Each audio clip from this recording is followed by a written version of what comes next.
My tiny whoops grooving like a funky jam. I dip through the doorway, spin by the cab, bounce off the toaster, yeah, I meant to do that.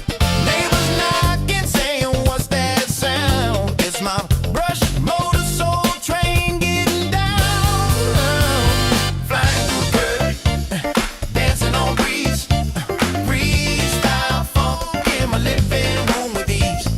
Tiny whoop magic, bumping every wall. I'm the James Brown of flight, can't stop it all. I got LED strobes and a shag rug trail. I'm looping through the lava lamp, leaving a tail. My whoops got rhythm, my sticks got soul. I'm the pilot of the party. On a roll, TV remotes a gate, the lamps a dive. I'm flying like it's 7.5. No GPS, no rules, no shame. Just a funky little quad and a soul train frame. We fly that flow, grab that gap. No time to nap, no time to nap. Hit that roll, funk and control, bounce that wall, we fly it all, we fly it all.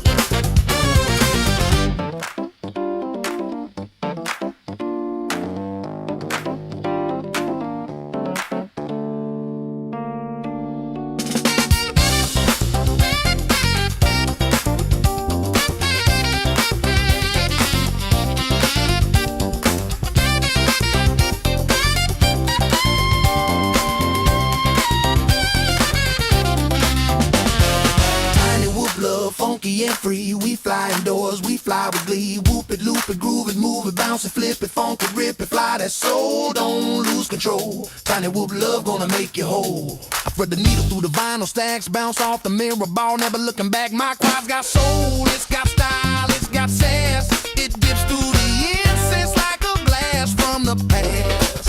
I'm flying figure eights through the lava lamp glow, dodging house plants like a funky pro. My whoops got rhythm, my sticks got heat. I'm the pilot of the party with the grooviest beat. I loop through the hallway, I dive by the broom. I'm the disco ghost in your living room. I hit that split that's over grandma's chair. She just claps and says, boy, you got flair. I'm flying freestyle with a velvet touch. My quad so smooth it don't need a clutch. From the shag rug to the ceiling fan, I'm the funky little fly with a master plan. The curtains dancing on the breeze, freestyle funk in my living room with ease. Tiny whoop magic bumping every wall. I'm the James Brown of flight, can't stop at all.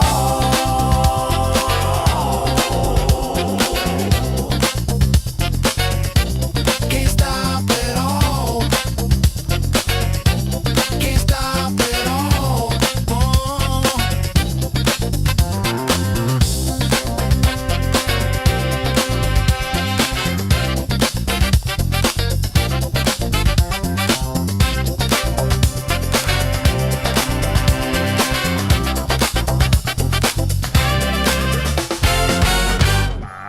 Greetings, my name's Aaron Ciotti. Everybody calls me Ciotti. Welcome to Whoop Wednesday.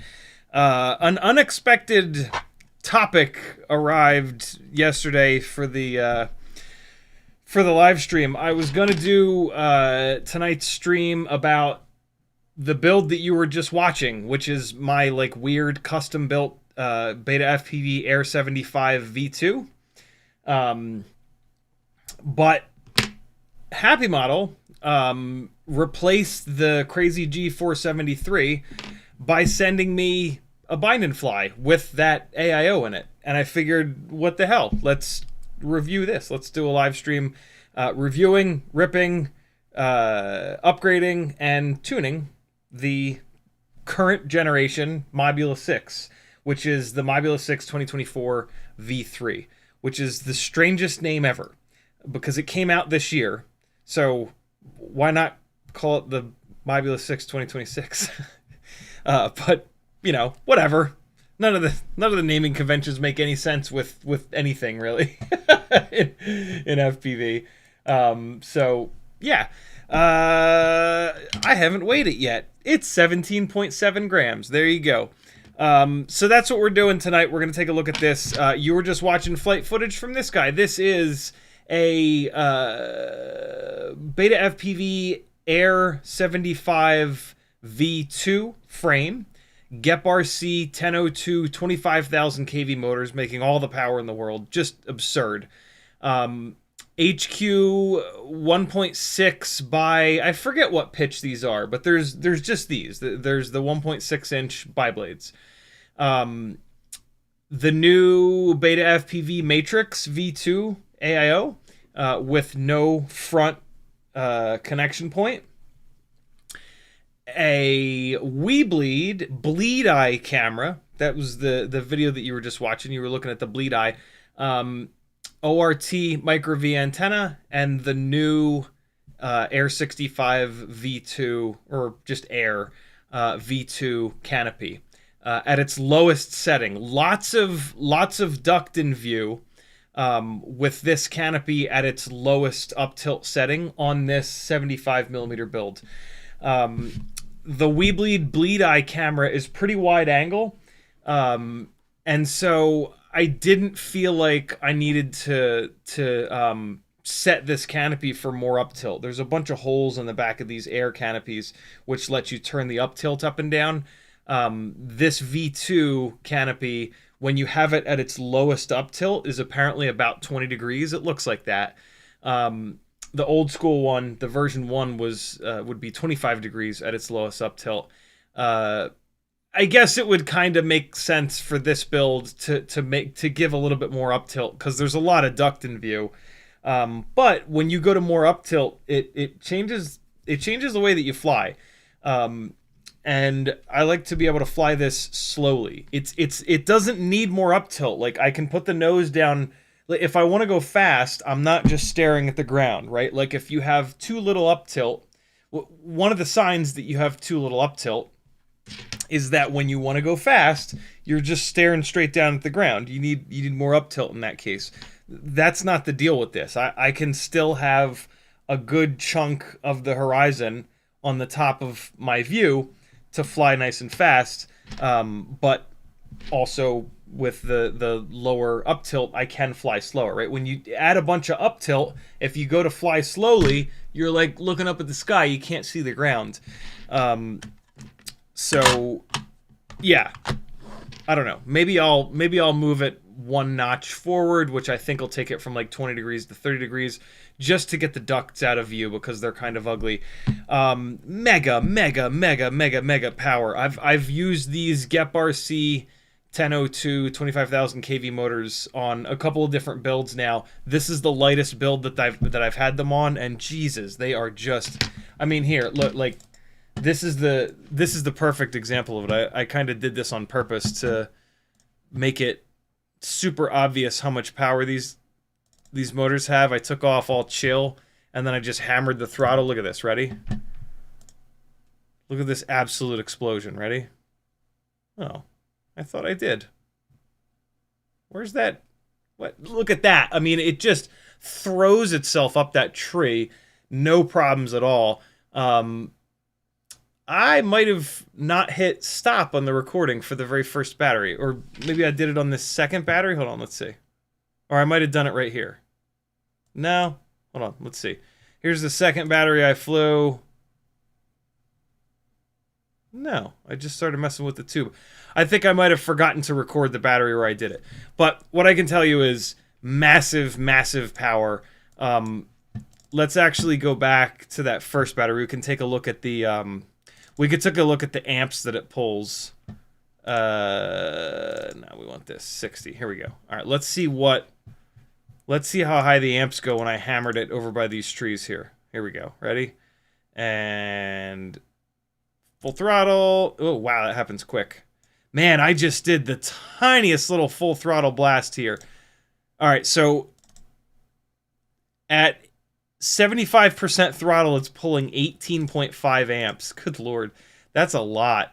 I think I can slow this down here. Let me. Yeah. Here we go. I can slow it down. All right, let's see. So we're coming over behind the trees, down at ground level, and super slow. 75%, 88%, 100%, 18.5 amps. So 18.5 amps. I could have left it at full throttle for a little bit longer than that. But man, it hammers the battery. It was a little bit cold out today. And just in general, you know, with these whoops, I try not to like hammer them like that. But man, big power from this thing. Very fun to fly outside.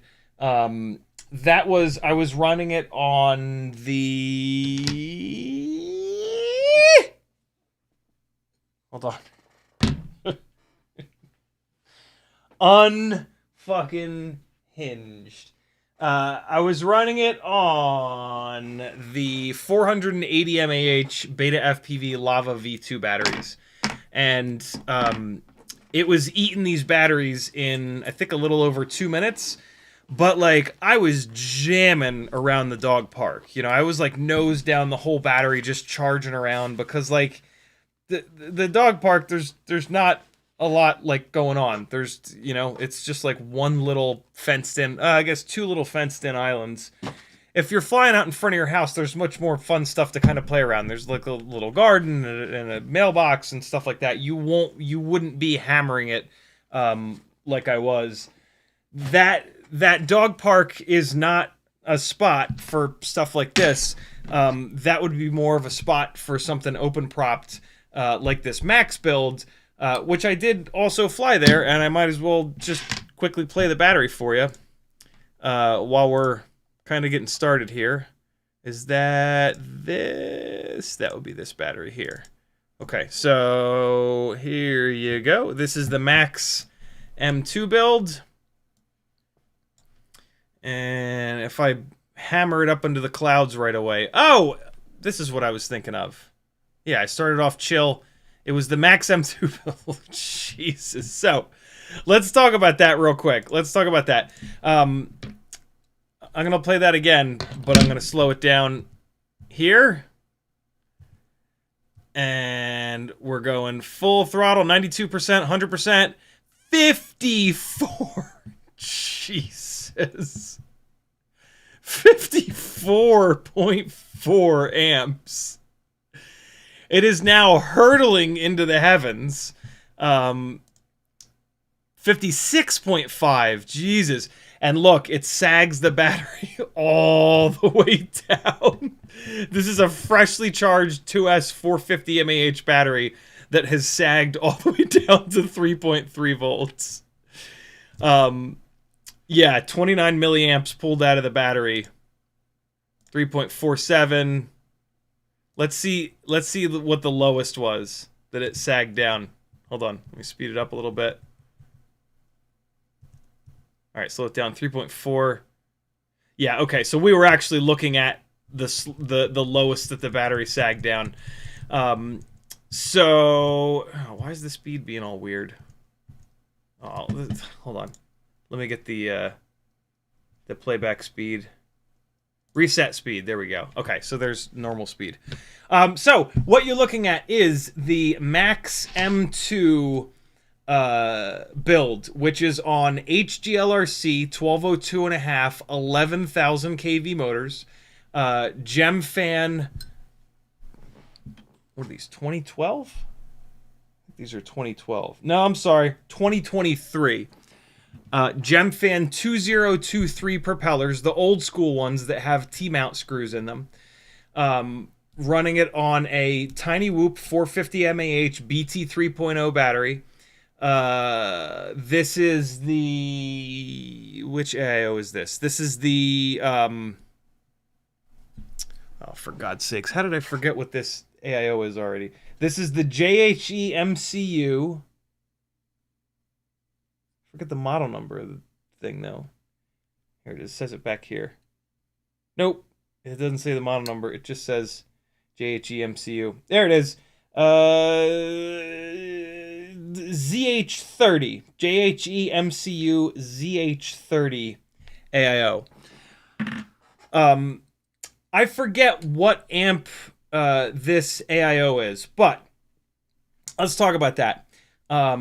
when AIOs give you their amp rating, 5 or 12 or 15 or whatever, that is a nominal amp reading. They will have a higher burst reading that the FETs can take before they get hot. So they'll be like if the normal amp number is 12, for example, the burst number will be like 15 or 18, and it'll be that number for like up to 2 or 3 seconds. And so a big, huge throttle stab like that, I'm only holding full throttle for like a half a second. So it didn't, and as long as you don't exceed that burst rate, what kills FETs is heat, right? And so you can if the burst rating is like 3 seconds and you do like a half a second full throttle blast, you can even usually exceed that burst number and the ESC won't explode until you hang on the throttle for a couple of seconds and exceed that burst rating. So, we didn't hurt the AIO with that because, yeah, but I'll look up what the actual amp rating is on this AIO. But yeah, man, holy Christ, these HDLRC motors with these propellers make an awful lot of power. To be honest, that's a bit much. We're at 3 minutes and 15 seconds here when I landed. The battery was pretty shot. This is now the Air65 V2. I did 2 quick batteries with the Air65 V2. So this is you getting to see a 75 millimeter motor-to-motor 1.6-inch prop rig, and then an open prop mega power 2-inch rig, and now a 300 mAh 1S 1.2-inch prop 65 millimeter motor-to-motor rig. Kind of a cool comparison. You're also getting to look at 3 different cameras. The first camera was the We Bleed Eye. The second camera was the Foxeer Pico Razor. And then this camera right now is the current generation of the BetaFPV CO3. The whoops are both... the whoops have the VTXs turned down quite a bit. The Maxx build, I had the VTX turned up. I want to say 100 milliwatts, maybe even 200. So yeah, same spot, ripping around. I'm changing the way that I'm flying as per each different build, right? It doesn't make any sense to try to fly the 1.2-inch prop build the same way that you fly this 2-inch build. So I'm flying bigger and smaller with the bigger and smaller builds. The Air65 V2 is really suffering runtime-wise. We're at like 3.4 something volts at 1 minute and 20 seconds. I'm not flying this thing the way that this is meant to be flown. This is an indoor build, right? I'm railing this thing around a dog park. That's not what this is meant for. But it's a cool comparison. And I mean, I had fun flying it out there. It's just, this is how you hurt these little tiny 1S 300 mAh batteries. You get them really hot by discharging them down in 1 minute and 20 seconds by hammering this thing around the field. It's why I always recommend that, if you want to fly bigger outside like this, you build something with a bigger battery, 450, 480 mAh battery, that kind of thing. Also, these smaller batteries are going to hate the cold, are going to really hate the cold. The bigger the battery, the better it's going to perform in the cold. The higher the milliamp hours in the battery, the better it's going to perform in the cold. But yeah, Little Boo Florence had she took a mental health day today. And so at some point I was like, yo, mental health days, we do something for our mental health. So let's go. We're going outside. We're doing something. Teddy was running around. I was like, well, let's take him to the dog park. Come on, you're coming with me. And we had a fun little day out. So it was looking like it was going to rain. It was so gray. This camera is a little bit gray, but it was very gray, for the record. It was looking like it was going to rain the entire time, but it held off just for us so that we could have a good time. So yeah, that was my little dog park outing today. Teddy has grown completely unimpressed and doesn't chase these things around at all now, which is fine. At least he doesn't eat them. And there we go. That's all 6. I flew one more battery on this, and I forgot to hit record in the goggles. But really, really cool, man. I'm really impressed by this build. I would worry about the durability of this with how much power this has and how thin this frame has now gotten. The new BetaFPV frames are very, very lightweight. It makes me kind of worry about its durability, but they're also very, they're very thin, but they're light, and so when stuff is lighter, it crashes better, and the AIO is pretty light too, and the canopy is pretty light.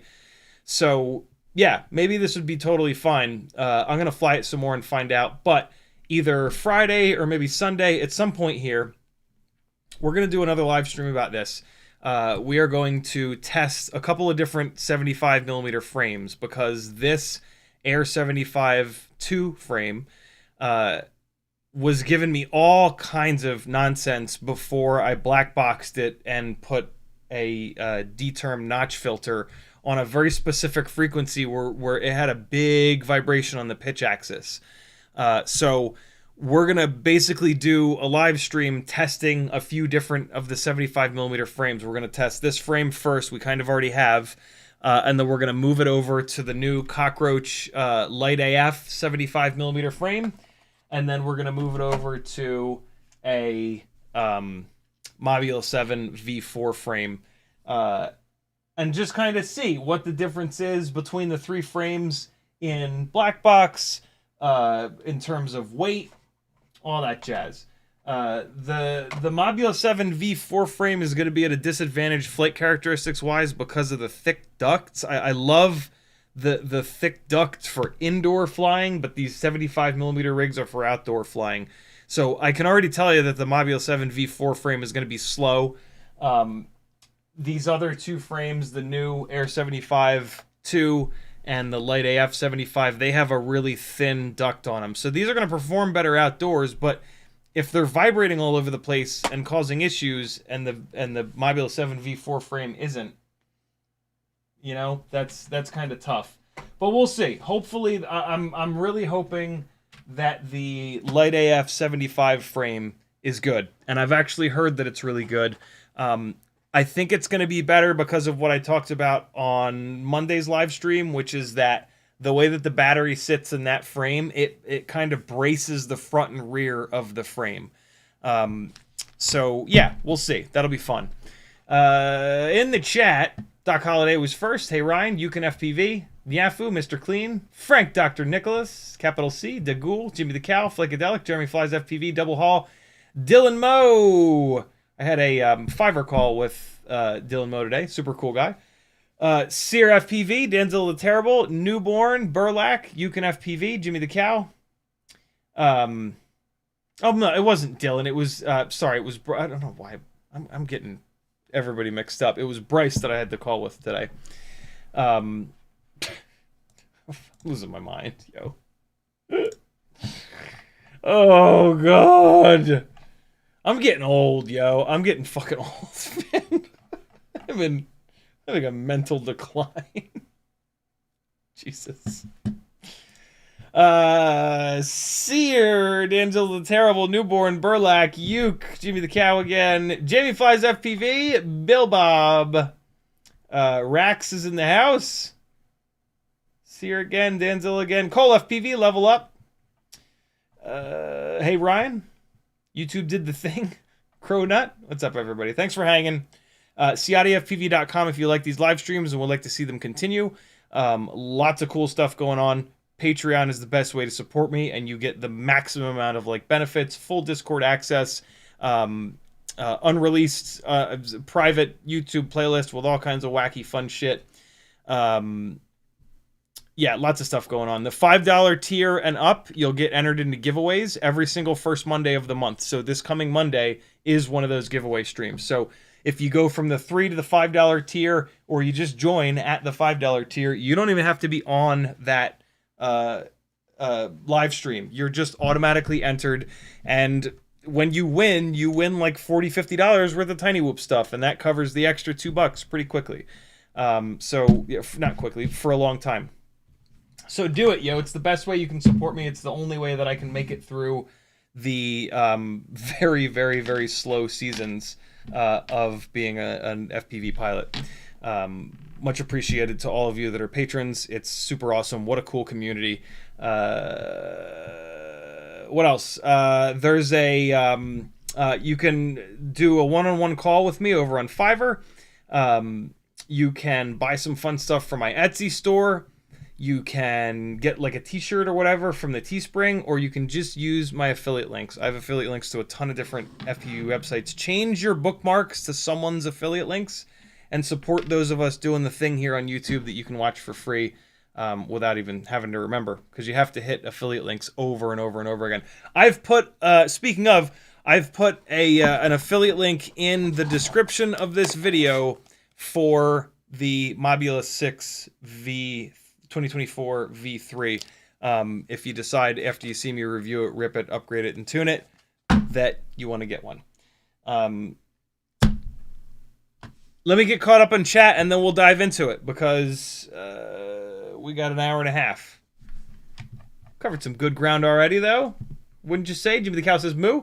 Sear says, live stream worth searching for. I've set YouTube to notify me, but I'm having to search for it anyway. OF and well, your streams are worth it to me. Keep ripping, sir. Thank you, dude. I live and die, usually live, by alarms on my phone, yo. I have quite a few, and most of them are turned on. So yeah, make alarms on your phone for everything in your life, and then you'll stop forgetting shit. Denzel the Terrible says, hey-oh, CiottiFPV at all? One question, what's that smell? It's your upper lip, my friend. Jimmy the Cow says, don't forget to load the custom font file into the OSD tab this time. Literally during the intro, I did it. I hooked it. I don't even know where it is anymore. Where'd it go? It's over here. I hooked it up to Betaflight. I launched Betaflight, and I uploaded the custom font to it because I noticed it. Shit. You Can FPV says, they said we can't be the only one that names things that make sense. What? Be the only one that names things that make sense. Interesting. Jamie Flies FPV says, oh, hi, friends. It's CiottiFPV. What's up, Jamie? How are you? Dagul says, speaking of uptilt, how much uptilt do you run on your Drift RC chase drone setup? The Batwing mount setup is interesting. I believe it's at 0, but let's take a quick look. I have the Batwing mounts in 0, 5, 10, 15. I think that's it. 0, 5, 10, and 15 degrees of uptilt. But here's the kind of secret, is that you don't even have to get the different uptilts, because you can change the uptilt by how hard you push it onto the hooks. You can push the mount. So like you've got the duct. So the duct sits here like this, and then the hook, the little hooker, is coming out like this. And so you push the Batwing mount on, and if you push the base of the mount all the way flat against the duct, you can actually have negative uptilt, which is super fun for flying backwards. Or you can pull the mount out a little bit off the little hookers, and you can have a little bit of uptilt. And so right now it looks like I'm pretty much at 0, maybe like 5. That might be like 5 degrees of uptilt. But I can actually change that. I can, here, let me show you. I don't think I've, on one of them, I actually E6000'd it down. But yeah, there you go. So I just pulled the mount out a little bit, and now I've got like a little bit of extra uptilt there. And then if I push the mount down, I can get it. It might not go into the negatives because it's set up so that the camera pushes up against the frame to kind of lock the camera in. Yeah, that's about the same. Yeah, so the camera's hitting the frame. But yeah, this, I think this mount that's on here, this looks like about the 10 degree up tilt mount, because I've got it, boy, is it hard for me to show you. I've got it really like pushed up against that frame to kind of lock it in so that it's really stable. Like it's it's on there, man. The camera doesn't move around. I'm always worried about jello, and so I've got this camera like really smashed into the back. I've even got, oh, that's why. I forgot that I did this. It's hard for you to see, but behind the camera on the bottom there, I've got a couple pieces of VHB between the camera and the frame, because again, I wanted the camera mashed into the frame to hold it super steady so that the camera wouldn't vibrate around. And so that's another way that you can kind of adjust the up tilt. You can put more or less VHB there to kind of push the camera up and down. But for chasing the RC drift cars, because I fly backwards an awful lot, 0 degrees is really nice because I can fly backwards and like it's basically like a hover setup. And then I can move backwards with these guys. I can move forward with these guys, which is incredibly difficult. And it's a hell of an adjustment. But it's really fun. Within a couple of batteries, I'm pretty locked in chasing those guys, and it's you know, get into the flow and get it done. It's so much fun, man. It is so much fun. There is a 60-second short coming tomorrow from this Saturday's shenanigans with a cool song and a little bit of editing. The new place has big ass glass windows on the front of the building and the front of the track, and then the inside of the building is lit up by fluorescent lights, which is about as bad as you can get in terms of mixed lighting, because every time they go to one side of the track, the light is very. It was cloudy on Saturday, so the light was very blue. If it's not cloudy, the light will be very harsh and direct and very white. But then on the other side of the track, the light is very green from the incandescent lights. And so it just sucks, man. It's really annoying. I'm figuring out each edit that I do from there, this being the third one, I think. I'm figuring out different ways of kind of getting around that. The edit that you'll see tomorrow, I've figured out how to put I forget what they're called, but like waypoints, basically. Put like I zoom to a specific time code and drop white balance on there, and then I go forward a little bit and I drop another white balance on there, so the white balance constantly moves around. And so basically, like when I'm pointing towards the back of the store where it's all green, I drop a white balance point there, and then as I rotate towards the front where the front windows are, they become super blue, so I drop another white balance there, and then I'll go a little bit farther, drop, and so like all through the timeline, it's just like white balance, it just keeps changing and changing and changing.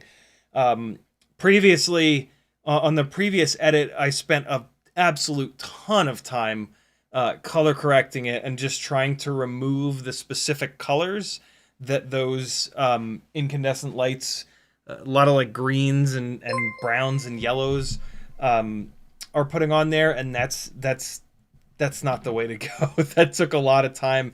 And like by removing those colors, if there's a car with those colors in it, it looks ridiculous. So I'm kind of sort of figuring it out. Yeah. The joys of different color temperatures. This is one of the reasons I hate to edit and try not to do it unless I absolutely have to. Dagul says, no, we got that. Rack says, damn, it's so nice there. I wish it was warm enough to fly out. It's pretty cold today. It was like 30-something degrees out today. I know that's nothing compared to the north that's still buried under feet of snow, but still, it was, yeah. I can't wait for it to warm up more. Yuke says, did you see Weebly now has 340 mAh 1S? Photos are non-existent, but I think they are 300 mAh size-wise. Yeah, awesome that they've got that on the website. Zotek let me know he was doing that a little bit ago. I think there might be some on the way. Very, very cool. 340 mAh is going to make a lot of sense for these more powerful 1.2 inch prop tiny whoops that, like we just saw flying around that dog park, are eating up these 300 mAh batteries in like a minute and a half, right? Maybe we can, with a 340 mAh battery, maybe we can get to like 2 minutes on a really powerful outdoor 1.2. I still don't really see the point of flying a 1.2 inch build outside. It just doesn't make sense. They're very slow. The only case that I think it makes sense is if you're going to rip a jungle gym. A jungle gym is super small and compact, and there's little gaps everywhere. And so if you can find a windless day, you're going to have an absolute blast with an indoor specific tiny whoop at a jungle gym. It's very, very fun and very challenging. Rax also says, damn, 15 amps per ESC. What AIO do you have? We talked about that. Cole FPV says, how do I resist shooting the teddy gap when he just stands there? How do you resist shooting the teddy gap? He just doesn't, like, I've tried to shoot the teddy gap a bunch of times, and like when he sees it coming, he moves, and so I just kind of don't do it. I don't want to hit him in his little fuzzy wiener because like if I do that and like a prop catches it, that'll be the end. He'll hate the tiny whoops forever. And so yeah, I've shot the teddy gap I think twice, and that's kind of it. If I can ever catch him like looking away or something like that where he's not paying attention, I'll maybe do it again. But like every time I look at it, I'm like I just think like, don't do it, dude. Don't hit him. Don't hit him in his manhood, in his puppyhood. YukinFPV says Weebly also has the Gemfan 1219 tri-blades in 31 millimeters, 1.5. Oh, yo, that is good news. In 1.5 millimeter motor shaft. So I wonder if it'll show up in all as like brand new. Now, it's not a new item. It's not a new item. It's a variation on an existing item. So it's going to be, which one did you say? 1219S?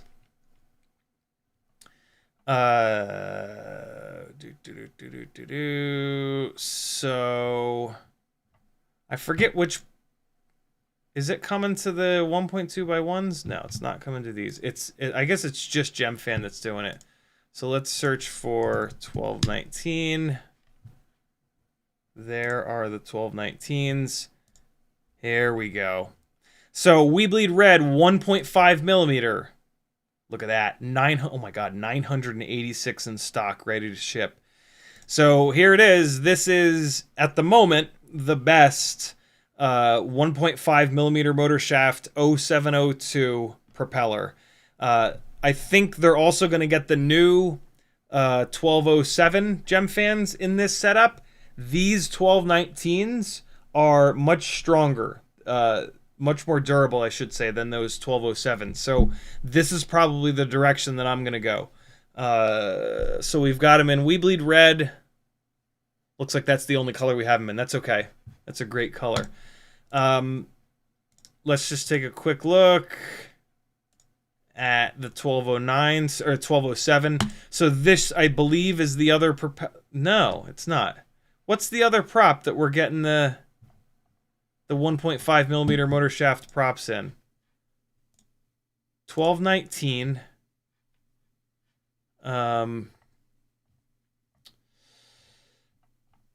Well, the fact that we're getting them, they're already here for the 1219. That's absolutely awesome. Here on Weebleed, you can buy the Screamer 0702 32,500 kV motor in 1.5 millimeter motor shaft. You can also buy the 40,000 kV version of that motor in 1.5 millimeter motor shaft, or you can just buy the bells. They sell the 0702 bells with the 1.5 mil motor shafts, and then you can put these bells onto any HappyModel, Weebleed, and most Tiny Whoop old school designed motors. The new Topspin Tiny Whoop motors, I don't know if these will work on, but the older Tiny Whoop motors, those bells will work on them. That's really, really good news. What's the other prop? Hold on, let's go to props and 1.8. No, that's certainly not it. 1.2 by 1. We looked at those. We looked at the one at the 1207. It's not going to be that. It's not going to be that. 45. It's not going to be those. I know there's another prop.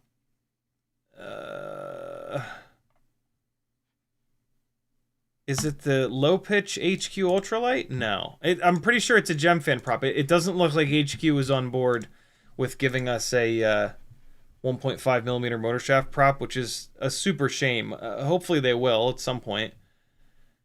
Well, there is another prop. Maybe somebody in chat has already said what it is. I'm pretty sure that there are 2 good propellers that we're going to get in 1.5.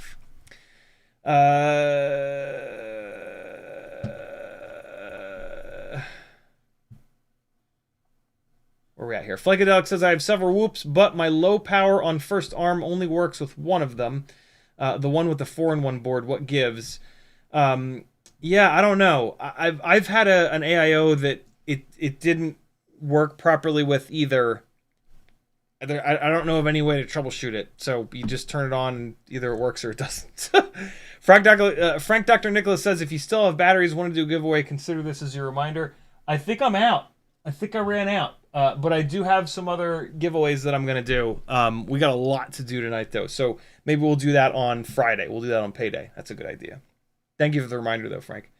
Danzil the Turbo says, ouch. Mr. Clean says, may have missed you talking about it previously, but have you heard anything about the Fractal 1S short saver on Weebleed? I haven't, but short savers are awesome.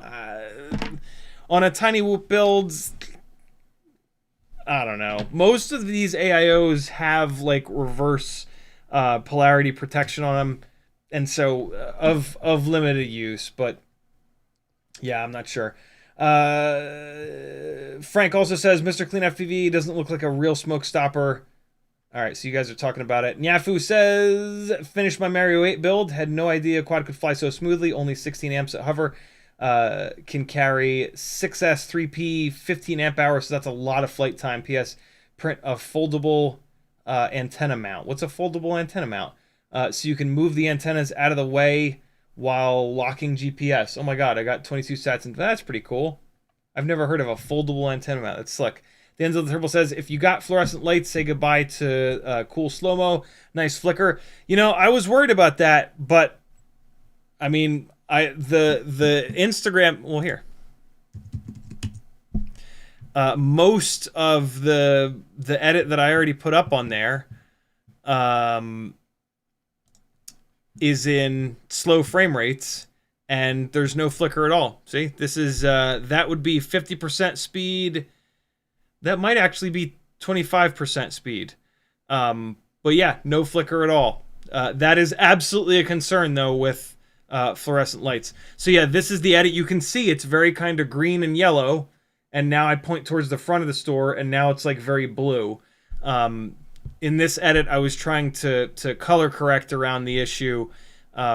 It's looking like just constantly varying the white balance is a better idea to get around this issue. But yeah, I'll keep farting around with it. Wayne Hunter with a $5 super chat. Thank you for the support, friend. He says, is there a Batwing mount for Meteor 75 and 04 air unit? There is not. The Meteor 75 frame, each frame would require like its own Batwing mount. And that's hard to do. I'm relying on other people to do these designs, and I try not to like hammer people too often to do, stuff like that for free. There is a Mobula6 04 Batwing mount, but it's not for the 04. It's for the screw-based cameras. So Runcam Nano 3, the FXT camera that came on the Mobula6 2024, Runcam Nano 8, I think it is. The cameras that have the screws in the corner which we're going to see another one of in a little bit here, because that's what the Mobula 6 2020, all of the cameras that the Mobula 6s have come with, the old school Mobula 6 and the Mobula 6 2024, these have all used the screw mountable cameras. Yeah, Frank Dr. says, Mr. Clean FPV, 3 amps is a lot for a smoke stopper. Vifly is 1 or 2 amp. You said it. Why would they make a 1S smoke stopper 3 amps? That's a terrible idea. Yeah, the Vifly by default is 1 amp, and then you push a button to make it 2 amp. A 3 amp tiny, well, I guess maybe because tiny whoops are so low of a voltage, but I don't know. That seems weird. Ryan says, as someone who has little free time, I've felt that flying bind and flies is a better use of my time than learning PIDs and filters, even though I love tinkering. Do you think it's worth learning?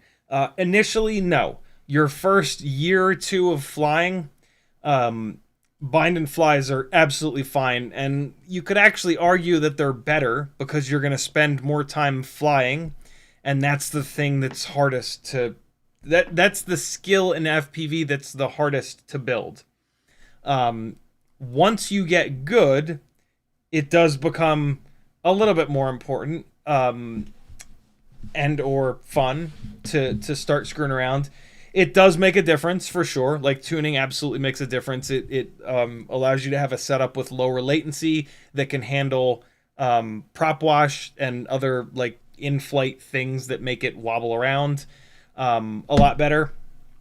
And so it's something that you might want to learn eventually. All that being said, I'm constantly surprised by how many pilots that get paying gigs have absolutely no idea. Like, they've only bought bind and flies, or they've only bought an Avata 2, and they just go out and offer, you know, $200, $300, $400 day rate, and steal a lot of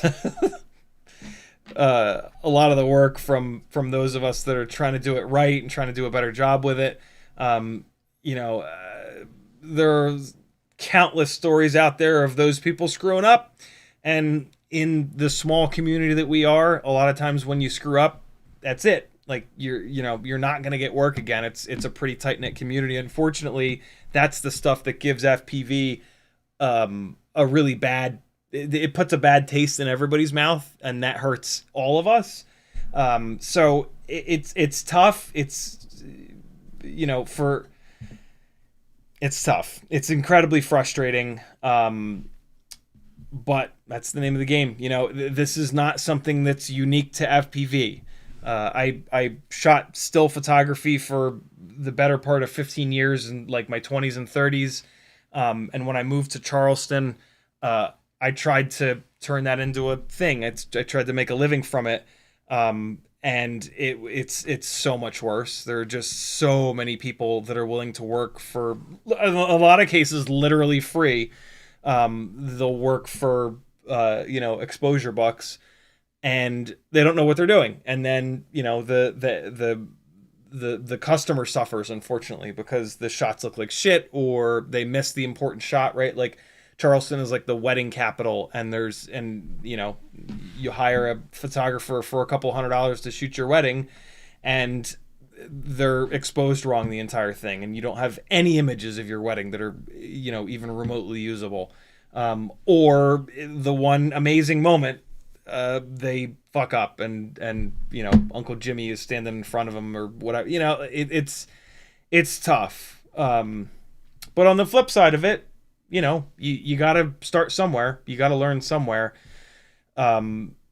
Easy for me to say, right? Somebody that's been doing this for 10 years, like, easy for me to say, like, wait, you got to wait until you're like really, really, really ready. On the way to becoming really, really, really ready, you got to do something though. So yeah, I don't know. It's super tough. It's super tough. But yeah, when you get bored with flying, that's a good time to start screwing around with stuff. Or like, if you feel like you're out flying your builds, and the builds are kind of wobbling around and you can't fly them in a way that will keep them from prop washing or doing other weird things, that's a really good time to dive into tuning and stuff like that. Most people are the opposite. Most people think that tuning will make them fly better, or will make it will make your flight footage look better. But yeah, a lot of people think that it'll make them fly better, and it absolutely will not. The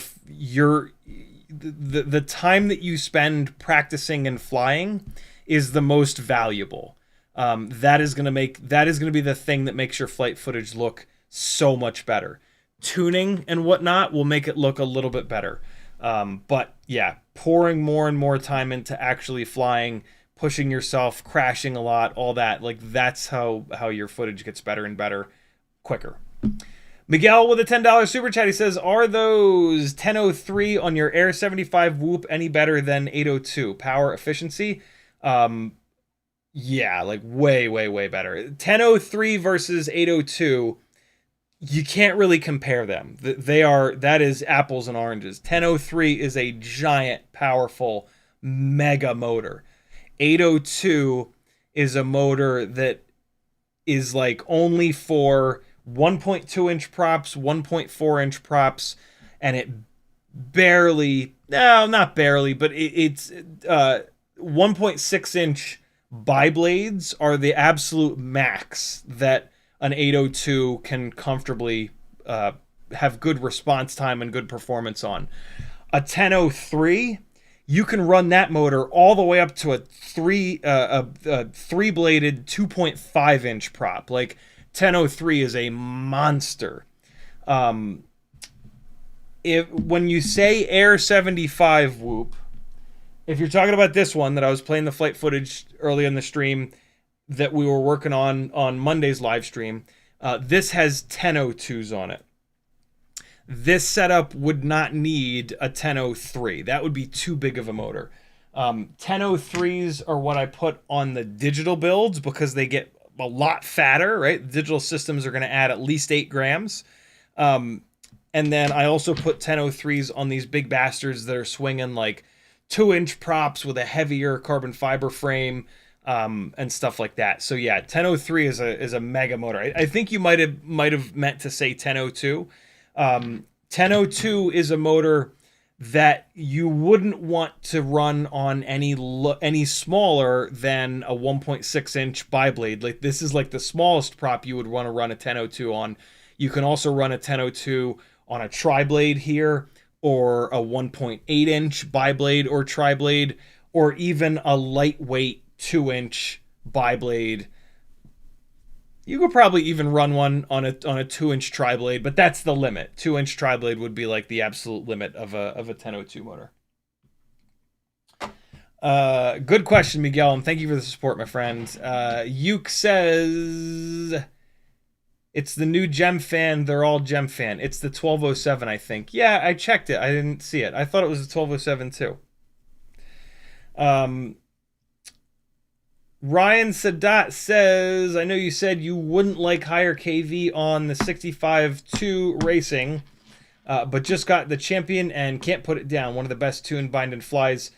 3 minutes inside, 2 minutes 30, ripping outside, highly recommended. That's crazy. I have no idea how you're getting 2 minutes 30 outside. I flew my lower KV one outside today, and I was getting like a minute and a half. But flight styles are drastically different. I was railing this thing around a giant wide open dog park. That's going to use a ton of battery. So yeah, this is one of the reasons that, you know, one person saying that they got X amount of runtime means pretty much nothing, because like I can fly this thing outside and get 5 minutes of runtime. It's going to be the most boring flight that you've ever seen, but I can do it, right? And so, or I can make flight footage look cool, blasting around, and it's going to get a minute and a half. And so, yeah, there's way too much variability in the way that every single one of us flies. But yeah, I love that there's a crazy high KV version of this motor, but I just, like, for me, for flying outside, a setup like this with the bigger propellers that can carry a much bigger battery that has a lot more weight that's going to get pushed around by the wind a lot less, is much more fun for me to kind of fly.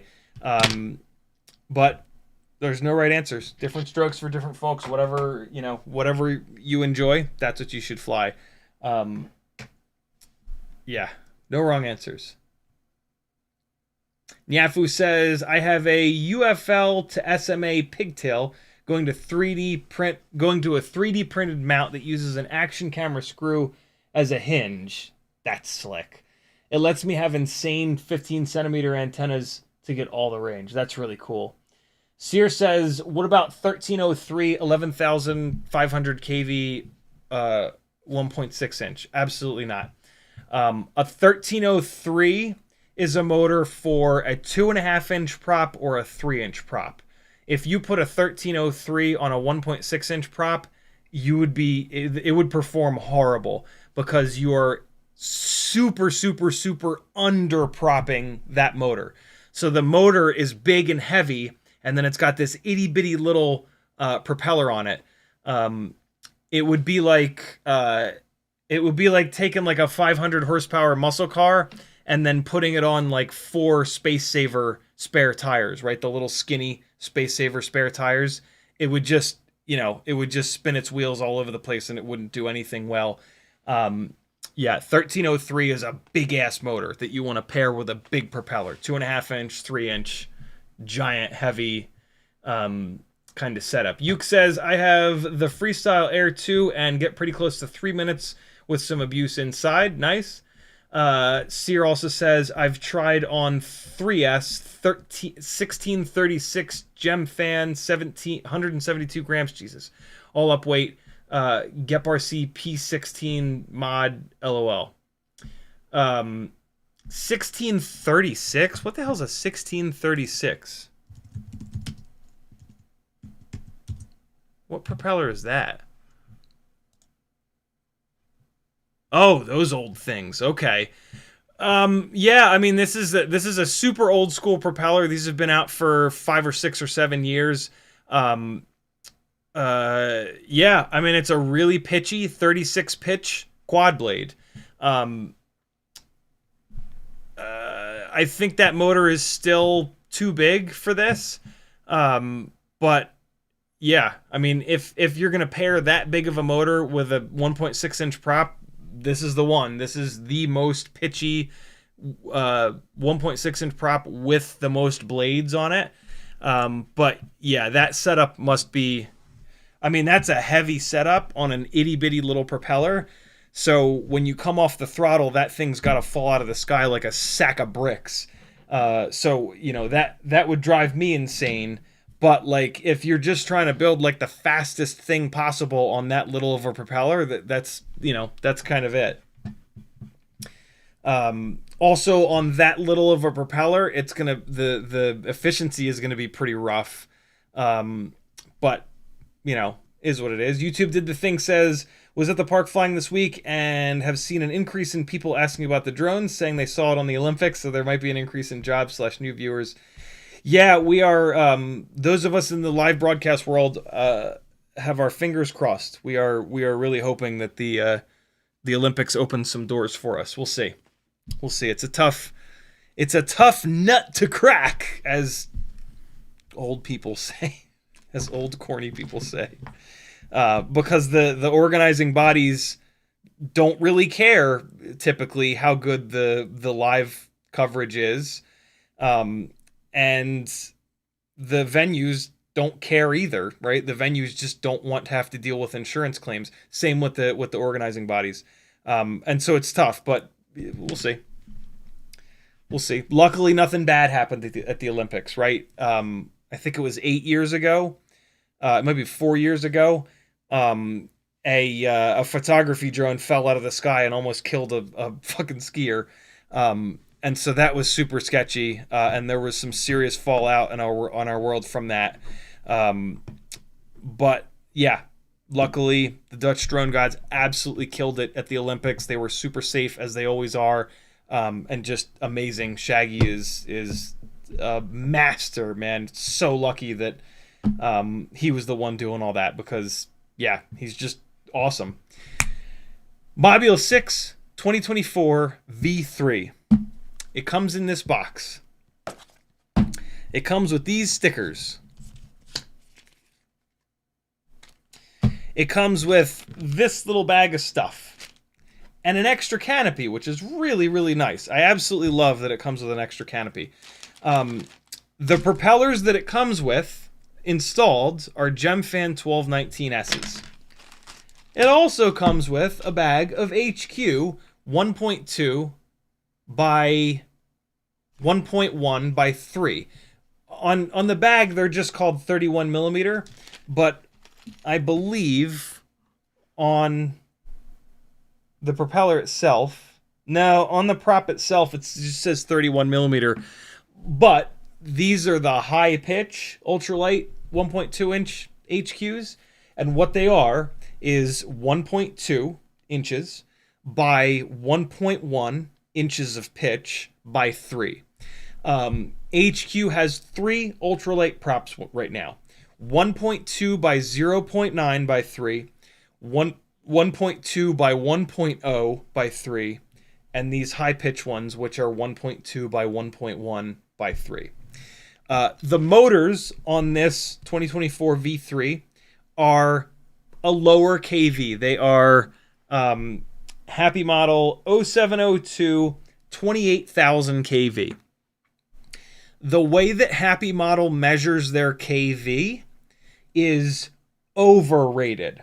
So if we compare these motors at 28,000 kV to a BetaFPV or a VCI or an RC Power or a newbie drone motor, these are going to make a lot less power. These are going to make probably the same amount of power as like a 24,000 or even a 22,000 kV motor from newbie drone RC Power, VCI, BetaFPV.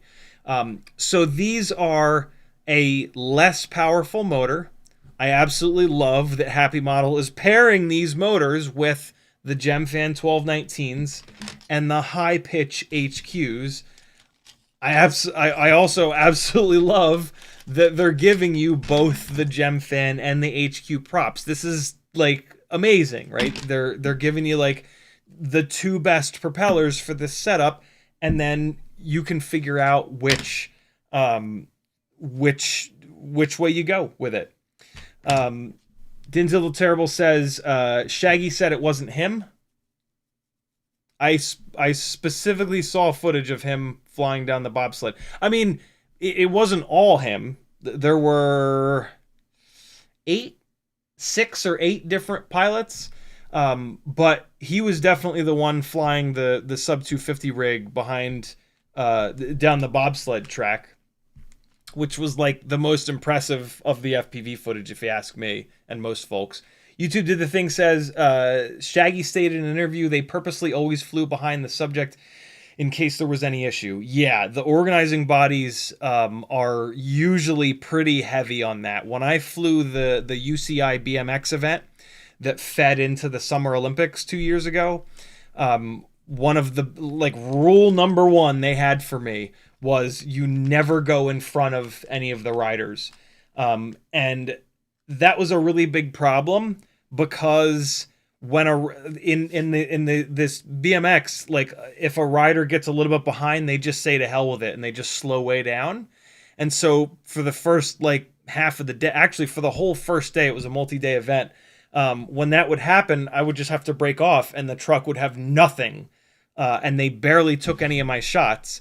And so I talked to the main safety person in charge at the end of that first day, and I explained the whole situation. I said, look, it's actually going to be safer for you to let me pass that person that's breaking off or the kids that are crashing, because if they crash in front of me and I have to hammer on the anchors, like, it's sketchy, and that, you know, pushes all the gear to its limit.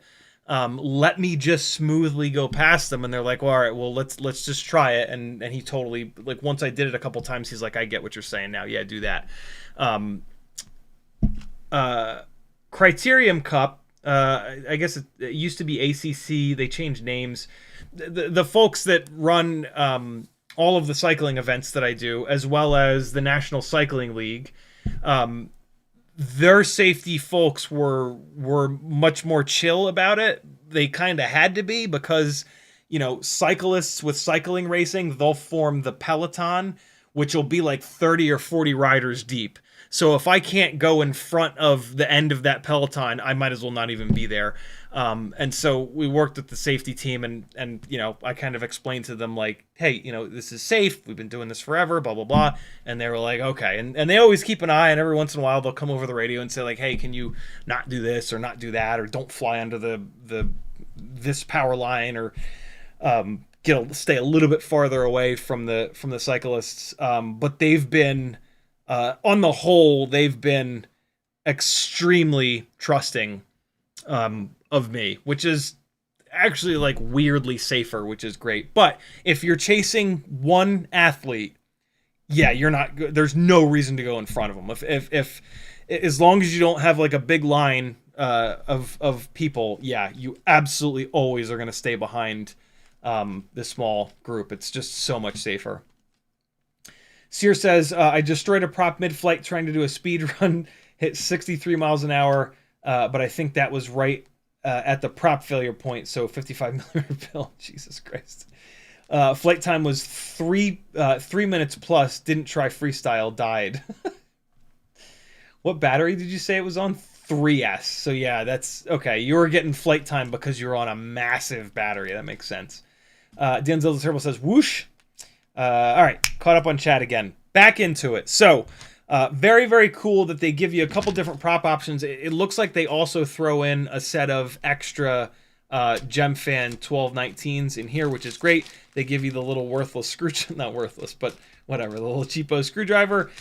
They give you the little dongle that you're going to need because they've ditched the USB port on the AIO, and now it's a JST plug, which is kind of annoying, but awesome, because the USB ports are heavy and they love to break off. The JST port is much smaller and lighter.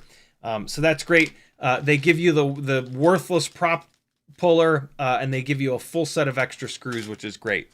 One of the first things that I noticed is that they have not pushed the propellers all the way down on the motor shafts. That is good and bad. It is bad if you take this out of the box and start flying it, because having the 1 millimeter motor shafts are very weak, and so they bend a lot when you crash. And a great way to make them bend is to have the propeller be all the way up here so that it's a really long lever and it can just bend this guy. It's good that they do this because most of these tiny whoop propellers are too tight for the motor shafts. And when you push these all the way down on the motors without drilling them out, it puts a lot of stress on the laser weld between the motor shaft and the motor bell, which is right in there, right in between the motor shaft and the bell. These are laser welded together, and if you push down really hard on this motor shaft, you can break that laser weld, and then your motor shaft and your bell will spin independent. I mean, the bell will spin and your prop won't go anywhere. And then you have to replace that motor. And so it's like weirdly kind of nice that they didn't push the propellers all the way down. Unfortunately, for anybody new that buys this, they're not going to know that. They're going to start flying it, and there's a potential that they're going to bend these motor shafts. So the first thing that we're going to do here before we put it in the air is going to be to pull these propellers off and drill them out so that we can push them all the way down to the motor shaft. I'm actually going to be a guinea pig here, and I'm going to push one of these motors down on the motor shaft to see how much force I have to put on it, to see how tight these... Oh, ow. Jesus. That's going to bleed. That wasn't too bad. I didn't have to push that down too hard. It wasn't great, though. I got to do a tiny whoop order and snag another prop popper, clone popper. I'm using the Propadial here real quick. on these tri-blades, and I'm going to pull a couple of these off. So these are the GemFan 1219s that this comes with. I didn't remember how tight they were. They're not that bad. The HQ props, if I remember correctly, are a little bit worse. So this isn't like the end of the world, but it's also not great. Oh man, yeah, no, these are pretty... Ooh! I'm having to really yank on this to get it off of here. When you're pulling these propellers off, don't twist them. Twisting the prop when you pull it off or put it on is a great way to break that laser weld. Ooh, look, it's not bleeding. That's a nice little bonus. That hurt, dude. That prop shaft rammed right under my fingernail. Let me see. Did I ruin the prop pulling it off? I did. I ruined the prop pulling it off. These 1219s, they are a lot easier to bend the blades back straight than the new 1207s. But they gave an extra set of these propellers, so I'm actually just going to ditch these. I have the... on Thingiverse, you can print out the Proptopussy. The Proptopus. This is designed to pull 3-bladed props off without ruining them. But it's kind of annoying to use. It's hard to get it under the propeller, and when I'm trying to do it quickly during a live stream, it just never works. So I really do need to get another prop puller. I'm going to do the thing that you shouldn't do, and I'm going to spin the propeller when I'm removing it with by hand, just to try to get these off real quick.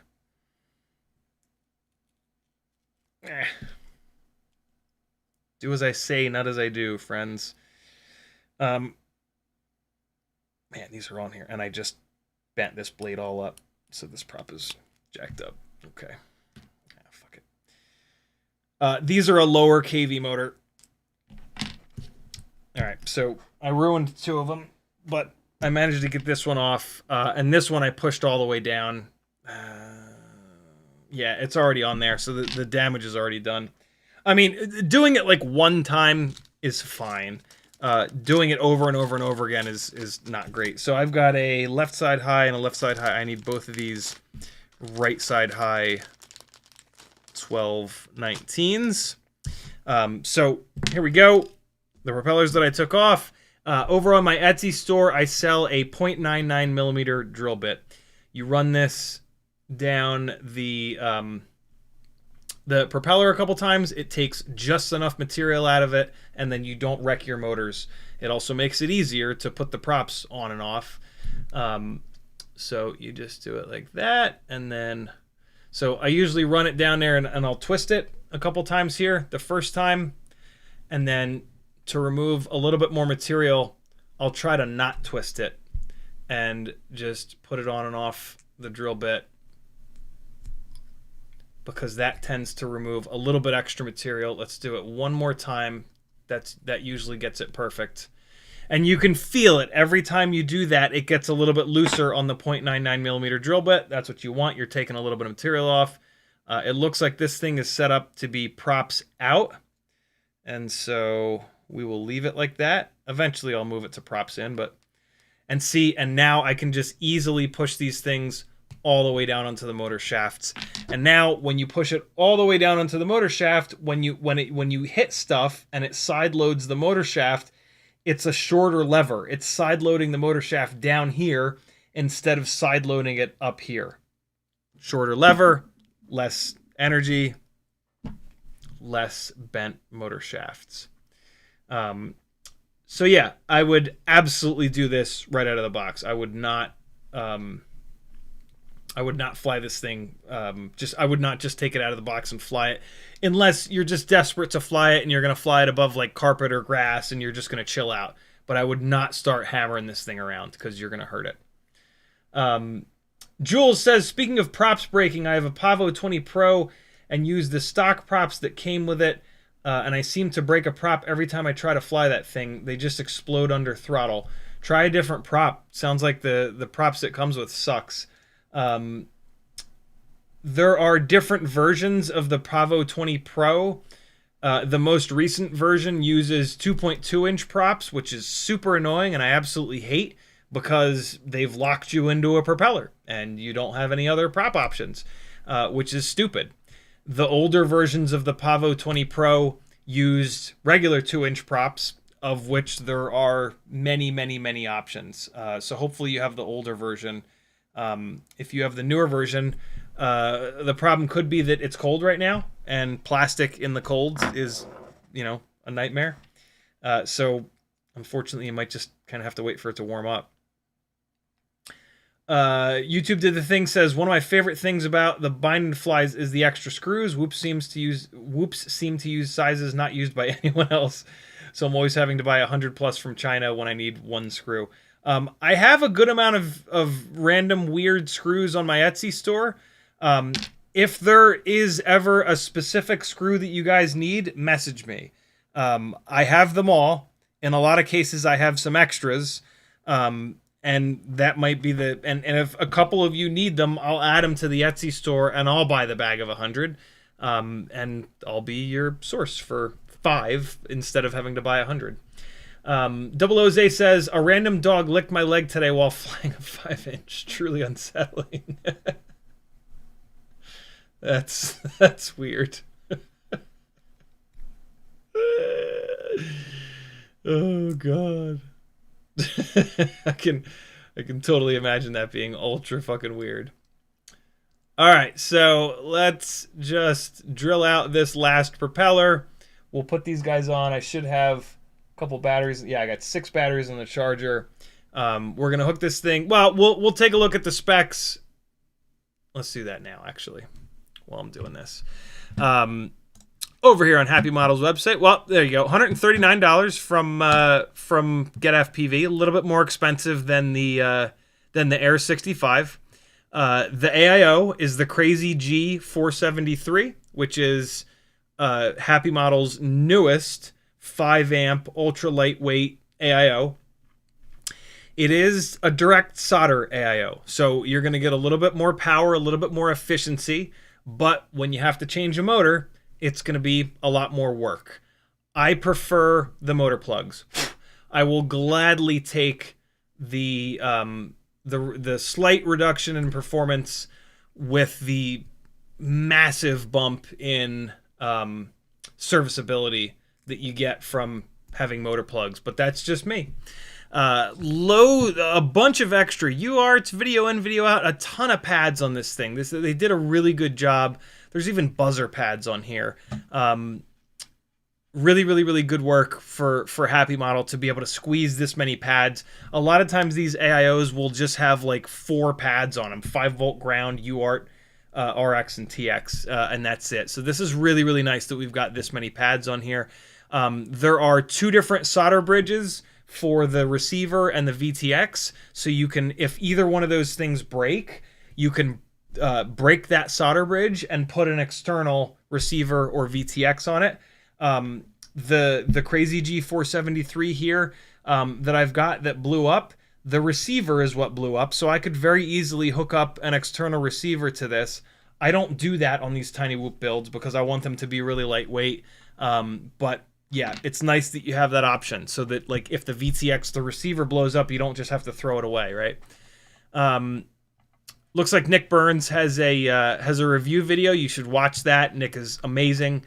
What else here? Looks like HappyModel new 1200 TV line RunCam Nano 5 camera. That's really cool. That we'll get to see that in a minute. Up to 400 milliwatts. Most of these tiny whoops will do that. Don't do that though. Run them at like 100 max or 200 max. But for the most part, with these little tiny whoops, 25 milliwatts is perfect for inside. 17.6 grams. ELRS on board. Those are going to be the main things here. A30 battery plug, which is compatible with BT 2.0. Same frame as the old one. I don't love this Mobula6 2024 frame. I also don't hate it. It's just somewhere sort of in the middle. ICM 42688 gyro. That's the good one that we want. 2 amp 5 volt BEC, that's pretty standard stuff. Very standard stuff on here. Blue Jay 0.21 out of the box, that's pretty cool. Hey, here you go. So here's what we were talking about before with the burst rating. They're calling it peak rating. So the ESC will support 5 amps per channel continuous, so 20 amps for the whole length of the battery, if you can find a battery that won't sag. And then a peak of 6 amps per channel for 3 full seconds. You're never going to do a full throttle stab for more than 3 seconds. And so 6, 12, 24 amps total for 3 seconds. You're not going to find a little tiny motor on a 1.2 inch prop that's going to exceed that. So this should be plenty. We've been running 5 amp ESCs on these little tiny whoops with big gnarly batteries forever, and they've been completely fine. So yeah, it looks like it does come with 96 kilohertz. I will be turning that off, not turning off. I will be changing that to 48 for better flight performance. 96 kilohertz is for like the ultimate efficiency, but the flight performance suffers because the motor braking is much worse. It's almost non-existent. So 48K is always a better choice. In some cases 24, but usually 48's the way to go. Pretty standard stuff, the rest of this. Looks like the camera goes down to 0.001 lux. That's pretty good. This is a camera that'll work really well in low light.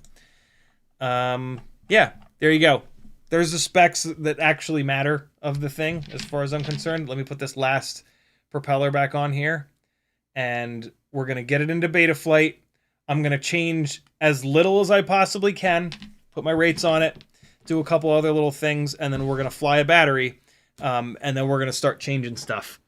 I don't think we're going to do many upgrades tonight.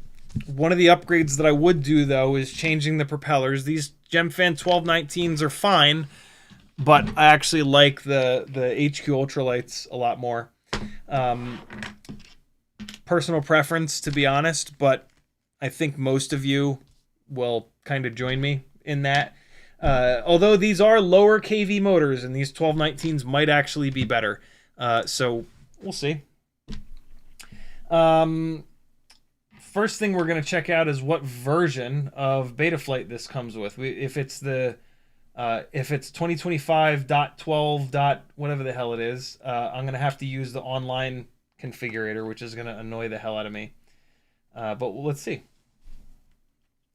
Let's find out. It's plugged in. Click connect. Nope. Yeah, so it's got 2025.12.1. So we can't use the this Betaflight configurator. We have to use the web app. This most recent time I used the web app, it was actually totally fine. Before that, it was kind of annoying, if I'm honest. So here's the web app. It's over at app.betaflight.com/pound. We're going to go to, I can't find my USB device. We're going to click Betaflight STM. There we go. We're now connected. First thing we can check on this first screen here is if I hold the quad and I go nose down, you want it to react properly. Roll left, roll right, yaw left, yaw right. Just make sure that on a bind and fly, it's going to be fine. But yeah, when Betaflight first starts up, always just check that real quick. And then another thing you can do is put it flat on the table, as flat as you can on the table, and calibrate the accelerometer.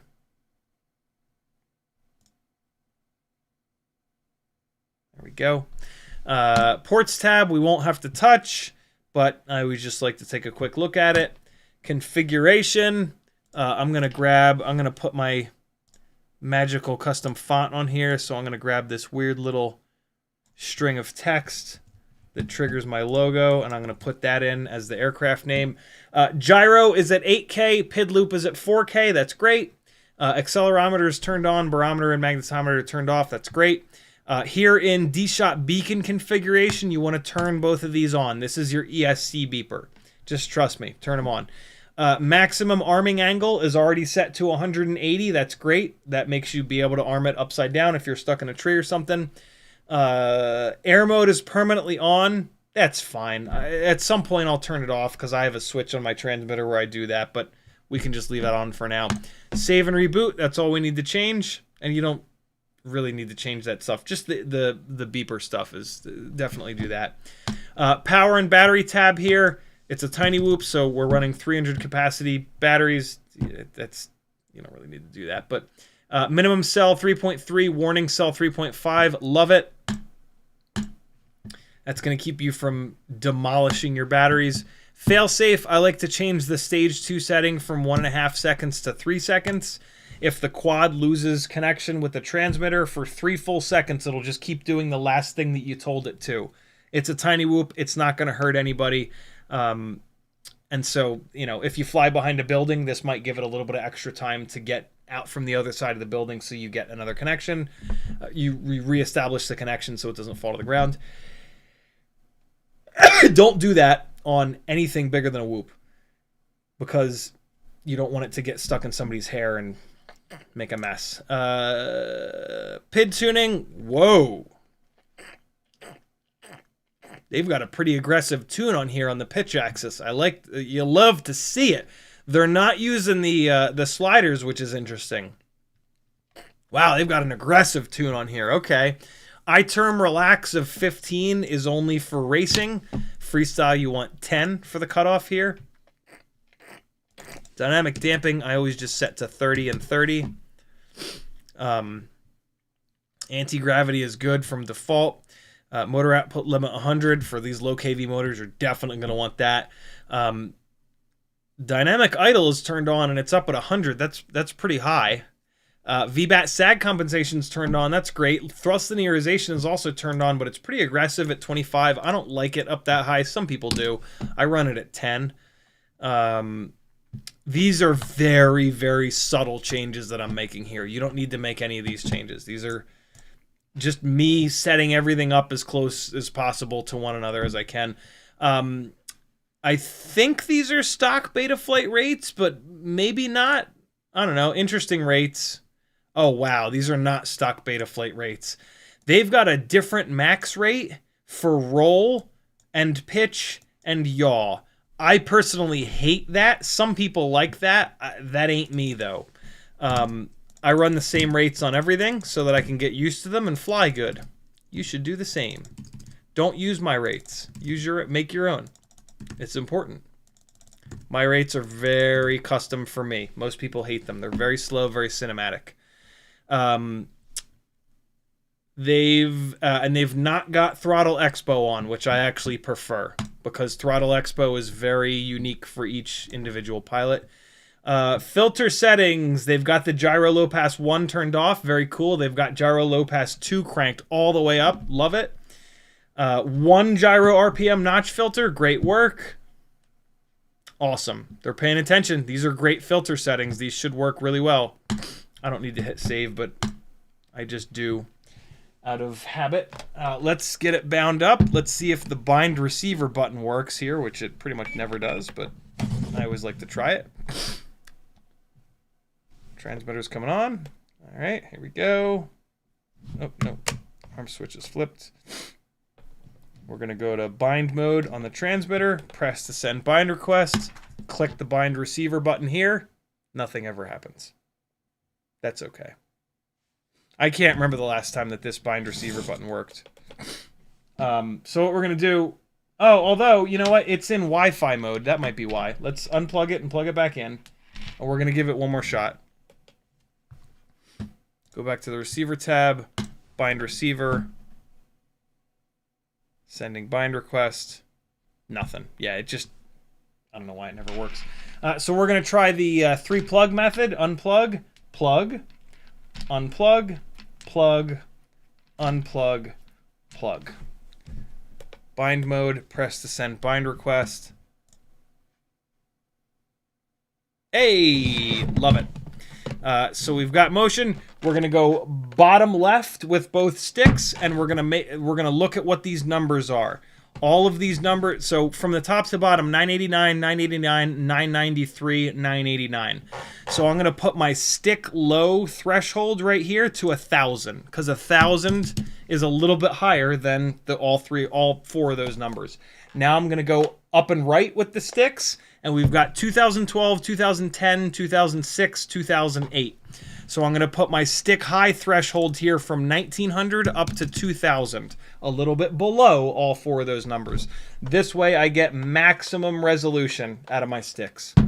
RC deadband and yaw deadband, I always put them at 4 because our transmitters always have a little bit of jitter. You can see the jitter right here. It's jittering between 1500 and 1503. 1500 and... this one's not jittering much. 1497 and 1500. So by putting a deadband of 4 points, it's going to ignore this jitter. So when the sticks are dead center, it's going to run dead center. All gimbals develop jitter after a while. Fresh out of the box, they won't have jitter, but as soon as you start banging the sticks around, they're going to develop a little bit of jitter. Just use 4 points of deadband and you'll be good to go. These sticks have 1,000 points of travel, right? From 989 all the way up to 2012. That's 1,000 points. So ignoring the center 4, it does nothing. You're totally safe. You're not losing anything doing that. The little preview is spinning around because my transmitters use a weird channel map, which is TAER. So I'm going to change it, hit save, and now we're good to go. And then you just check your sticks. This is pitch, this is roll, that's yaw, and then throttle up and down doesn't really do anything. That's pretty much everything I do in here. We're going to hit save. Modes tab, we've got arm already set up. That's great. I don't use angle. I use horizon because it'll let you flip upside down. Angle mode is like it won't let you flip upside down, and that wrinkles my brain in a bad way. I use horizon on a switch here so that if I lose video, I can flip this switch right above the throttle. It'll turn the accelerometer on, level it out, and then I hammer the throttle as long as I know that I'm not under something. And if I hammer the throttle like that, 9 times out of 10, it'll get enough elevation where it'll get above whatever I just flew behind to pick the video signal back up, and then I can fly away. Beeper, we're going to add range and put it here on aux 3. And I want the beeper in the all the way down switch position. And then we're going to go to black box. Does it have black? It does have black box. And I put that on this switch here in the same position as when I turn off my OSD, which is over here in this switch position. Flip over after crash or turtle mode is going to be on aux 3. It already is, but you want this to be in the middle switch position here. The reasoning behind that would take me a while to explain, so just trust me. And that's it. At some point, I will take permanent air mode off, and I'll put that on a switch in here, but we don't have to do that right now. Adjustments, I do a cool little OSD thing that would take me a minute to explain, but this is how I set it up. I've explained it before. You probably don't need it. I do it because I use analog footage sometimes for to make edits with, and I don't want the OSD in there. Bidirectional D-shot is turned on. That's great. 12 motor poles. That's correct. Props out. At some point, I'll change that. I prefer props in. Motor direction should be fine because it's a bind and fly. If it was just an AIO, I would probably need to change that, but we're good because it's a bind and fly. OSD, I have a little sticky note here with my OSD settings for that I can just drop into the CLI that makes them all the same. So I'm just going to copy that, and I have to do that here in the CLI. The stock OSD looks like pretty much default Betaflight, so that's fine. So there we go. I'm also going to turn on crash recovery here. Again, I have the CLI command saved. I'm dropping the crash recovery CLI settings into the chat right now. That won't work. They won't work for everyone, but they will work for a bunch of people. There is a really good crash recovery section explaining it on the Betaflight GitHub. If you're interested in it, you should read that, because you do have to set it specifically for yourself. My settings will work if your rates are near my rates. It will not work if your rates are drastically different than mine. Let's make sure that nothing's jacked up in here. I gotta turn that off. Other than that, we're good. SNR, this all looks fine. All right, let's save it. Yeah, let's save it, and then I gotta upload the cool custom font with my logo in it. Open font file, and then desktop. There it is. Thank you to Kelvin. And then we're gonna click upload font. Okay. It's such a shame it doesn't use the boot logo anymore. I took the time to get my logo in there, but it doesn't use it. At some point they made it, the OSD stop using that boot logo. Video transmitter, race 8. Look at that. They set it up just for me. Power 400. No, turn that down. 25. Low power disarm. They have it set to on, which is okay. The problem with that is every time you disarm, it's going to go to low power. So if you fly half a mile away and disarm it, you're going to lose video. That's not good. You want on until first arm. So when you plug it in, it'll be on low power. When you arm it, it'll go to the full power, and it'll stay that way until you unplug it. So that's awesome. VTX table is already in here, and we're going to click save because we did change the low power disarm and the power. All right, it just saved. Black box, we're going to come up here, and we're going to go to 2 kilohertz. And then the black box debug mode, we're going to type gyro. And we're going to do gyro raw. And then we're going to save and reboot. And that is me changing a bunch of stuff, but not changing everything. I didn't change the tune. I didn't change the filtering. I just basically put my rates on it, did a couple of subtle things. As I tune this thing, I'm going to do more stuff. But that right there is kind of like bare minimum. I also put my OSD in there. I put crash recovery, right? A couple things like that. But that's sort of bare minimum for me setting up a rig. Usually I immediately change the PIDs, but you know, when somebody sends me a bind and fly, I bite my tongue a little bit and fly it with the tune that it comes with so that you get to see what that's like. Tuning is pretty easy. Don't be afraid of it. But I was afraid of it for a while. That was back when nobody really understood tuning, and so there wasn't a me or a Joshua that you could, or a UAV tech that you could learn tuning concepts from. But I get it. You don't want to mess up the $100 bind and fly that you just bought, right? Hey, there we go. So we are looking at the, what is it? RunCam Nano, what did they say it was? Nano 5. 1200 TV line, RunCam Nano 5. Let's see if it flies real quick. It flies. All right, let me grab a pair of goggles here, and we will actually fly it. Here we go.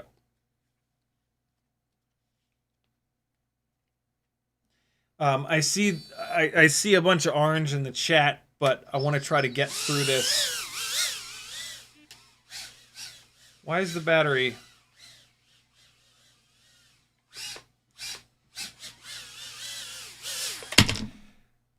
Why is the battery complaining? It might think it's a 2S battery. Hold on. Let me. Oh God, it's got one of these A30 connectors that's really tight. We're gonna talk about this. I just got to get it unplugged. I look over and the dog is just ass up in the air, stretching, just like. All right, so these A30 connectors sometimes are really, really tight, but the pins are solid in there. I do not like the A30 connectors. Like if you have an A30 connector and it's really tight, your batteries have two little semicircle that grab onto the pin. You can push them outwards a little bit, but then like if you have another rig on a regular BT 2.0 connector, the battery is going to be too loose. So only do that if all of your rigs are on A30. Take the A30s off. Get some of these 180 degree BT 2.0s and put these on. They're the tiniest little bit heavier, but they've got the 180. They've got this nice little rubber bit that's easy to unplug. It's what you want. Miguel with a $5 super chat. Thank you, brother. He says, are 0603 relevant for 65 millimeter whoops? No. On my experience, good power, but terrible for efficiency. Also quite heavy. That's it. I don't have much to add. They also don't have, there are no high enough KV versions of them. But the big problem is that they're too heavy, and they're too tall and not wide enough, so they get hot, and those are the two things that kill efficiency. What I'm gonna do is just not plug this A30 all the way in, because if I plug it all the way in like I did a second ago, I can't get it unplugged. If you cycle the A30 a whole bunch of times, it does loosen up eventually, but man, it just kills my fucking fingernails before that happens. And that drives me insane. So let's fly this thing. It felt like it didn't have my rates on it. Nah, my rates are there. Weird.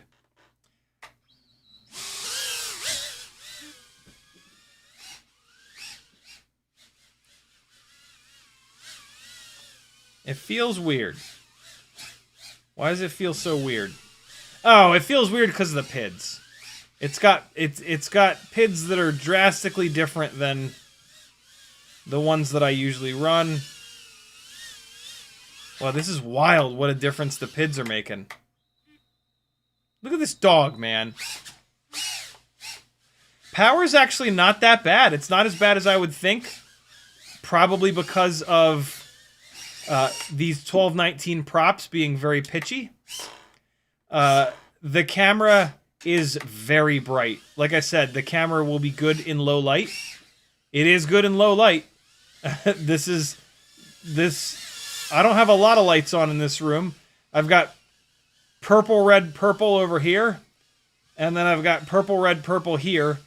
It's fairly dark in here. So this is a bright camera. This is not going to be a great camera for outdoor, I wouldn't think. You never know. Sometimes they'll have enough adjustment in them. I feel like the camera might be a little bit narrow field of view. Let's check it real quick in the same way that we check all cameras. We put them right here on my desk, and then we see how much of the door. Oh, yeah. Yeah. This is not a very wide angle camera. So usually on this side of the room, we can catch the door on the right side of the frame if I point it straight ahead. And then usually we can catch the edge of this monitor here. But if I put this, if I show the door, I'm nowhere near that monitor. So yeah, this is not a very wide angle camera. This is a fairly narrow. My guess would be like 100. That's the wrong button. My guess is going to be like 140 degrees field of view on this camera. For some people, that's going to drive you crazy. Some people are going to love it. Having the less field of view makes the things directly ahead of you appear bigger. And so if you're trying to line up a gap that's kind of far away, this camera is going to be great for that.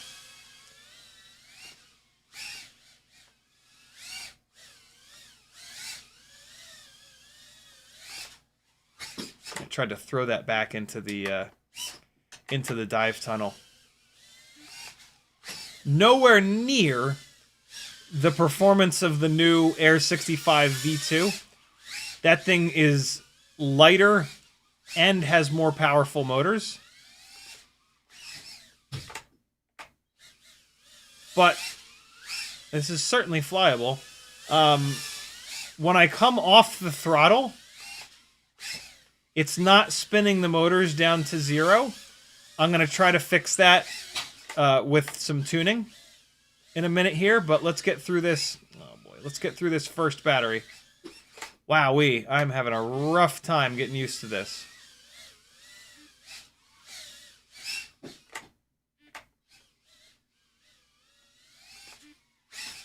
Yeah, not much power. Not nearly as much power as I'm used to. Come on. What? What is happening? That was weird. The newbie drone boards will do that sometimes. If you flip them between turtle mode and flip them out of turtle mode too fast, they'll spin the motors the wrong way. Great runtime, which makes sense because these are low kV, not very powerful motors. So 3 minutes and 4 seconds. 3 minutes and 4 seconds. That is all the flying that I'm going to do with it on the stock PIDs because I'm not comfortable with the way that the tune is, and I'm just going to keep crashing and crashing and crashing. So let's do a little bit of tuning to this. I'm not in love with the way that flies out of the box, but I typically tune these things kind of right away.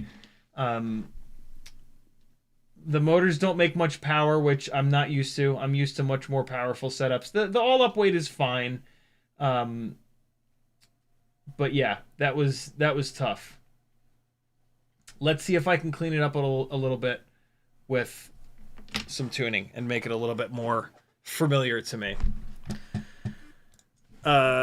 So we're gonna come in here to presets and okay, so actually we're gonna go to ESC configurator first, and we're gonna get this thing onto 48 kilohertz. So this is with it in 96 kilohertz, which is just no good. It really annoys me how many of these Tiny Whoop electronics come on 96 kilohertz because it sacrifices so much motor braking, which really has a negative effect on the way these things fly. Yes, it's a little bit more efficient, but who cares? Buy more batteries, yo. So it's on BlueJay 0.21. We're going to leave it on 2.1, but we're going to switch the PWM frequency to 48, and we're going to click flash. That's it. That's all you got to do for that, and now you just give it a little bit of time. You have to turn your transmitter on. ELRS interferes with the ESC for some strange reason. While that's going, let me see if I can catch up on chat just a little bit. Miguel, thank you again for the super chat. Nyafu says, accelerate your calibrometer. I still need to make that t-shirt. I'm going to make a t-shirt with this on the front. There was a series of live streams where I couldn't stop saying, accelerate your calibrometer. And so I did a little photoshopping. Ryan says the new Air65 II is definitely tuned for the 260/280 batteries. I got it to prop wash on the 300 320s, but I didn't manage to prop wash on the 260 280s whatsoever, at least on the Champion. Maybe. I mean, it's not like those batteries. The 260 280s are 1.2 grams lighter, and that reduction in weight is going to have a serious effect on prop wash. So it might not necessarily be tuned for those batteries, but dropping that all-up weight down is making it deal with prop wash better. It could be. It totally could be. But, yeah, that in and of itself is not... yeah. Ryan also says 2 minutes, 30 seconds outside with Champion included, 3 to 5 full punch-outs that were at least 2 to 3 seconds each. Maybe luck of the draw with motor ESC efficiency. I also have 90% throttle limit. If that changes it, that'll definitely change it. Seems like flight time on the new Air series is super variable. Oscar Leon got over 3 minutes outdoor on the Champion, which is nuts. Yep, flight time is totally is 99% dependent on the pilot and 1% dependent on the everything else. Couple other things I'm going to change in here. I'm going to take this motor timing to medium. I'm going to turn these beeper strengths up. It just makes the beeper a little bit louder.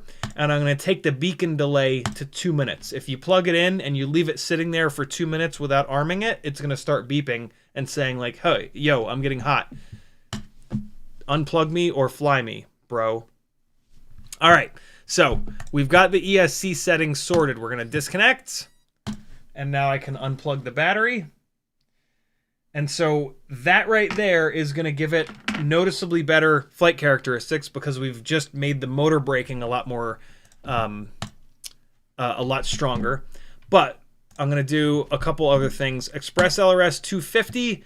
We're going to come in here. Usually I'll do like the really smoothed out HD freestyle or cinematic. I'm going to start, fuck it, let's try racing. I'm going to start to use racing for less latency. I want to see if I can make a less latent, less smoothed PID profile work. Typically not. Typically, like I don't like the way the flight footage looks. It's too sharp, but it's worth a shot. So there's Express LRS 250. The next thing I'm gonna do is, well, this is on 2025. Okay, that's all I'm gonna do. I'm now gonna hit save and reboot, and that's gonna lock that in. Usually I do clean filter settings, but the filters are actually pretty good on this, so I'm going to skip that. Now I'm going to go to PID tuning, and at this point what I should do is go to Profile 2 and make my changes, and yeah, I'll do this. This is fine. Profile 2. Let me look at where it was. So they had, just to get a feel for it, they had the P's up in the 70s and 90s, and they had the D's in the 40s. Okay, so let's come here, and I'm going to use these. And so we're going to get the D's up into the 40s, and that's damping it. Okay, so let's do this. I'm going to put this damping up at 1.4, tracking up at 1.1. I always like to have the damping slider 0.3 higher than the tracking slider. So like if you had the tracking slider here, this is usually my starting point with the damping and tracking. We'll push it a little bit farther to get it a little closer to where it was by default. Stick response, I'm actually going to leave alone. Dmax, I like to move up a little bit. iGain, I move up a little bit. On the pitch axis, I always move these two up a little bit. That's it. I don't go bananas with the PID tune. iTerm relax. Oh, I forgot to, I must have forgotten to hit save. Oh, no, I didn't forget to hit save. I'm on PID profile 2. Yeah, so I have to, I think I actually need to do that preset again, because the preset applies to one of those. So I need to do that preset one more time. So we're going to go here, racing, pick, save and reboot. Okay. Since I changed the PID profile, I need to go to that preset again to push that preset to profile 2. All right, so there we go with that. This looks good. Anti-gravity's good. Dynamic damping, 30 and 30. Dynamic idle, I'm going to turn this all the way down to 30. They had it at 100, and it felt way too high. I prefer this to be on 30. This might not be high enough to spin the motors. We'll find out in a second. I'm going to turn on VBAT sag compensation and thrust linear. I'm going to turn thrust linear down to 10. A lot of this stuff was turned on the PID profile 1. When I went to PID profile 2, it set this all to Betaflight defaults. All right. And I'm setting this up the way that I prefer my tiny whoops to be. In here, this looks good. That looks good. This is fine. Yeah, I'm not going to... Well, I am going to touch the filters a little bit. I'm going to take this D-term filter slider, and I'm going to move it up to 1.2. That's going to give me a little bit less filtering and a little bit less latency. It's pretty clean. We should be able to do it. And I'm not cranking the PIDs up to the moon. That's it. That's all I'm going to change. This might still feel a little bit weird because I'm used to more stick smoothing, but I'm gonna try to get used to this. All right, that's it. That's all we're changing. Let's see if that's better. Should be. Rates are the same, but yeah, some other stuff is a little different. Flat spot towards me. There we go. All right, transmitter coming on. What time is it? Oh my God, it's exactly 12. Well, we dove into some tuning. Let's see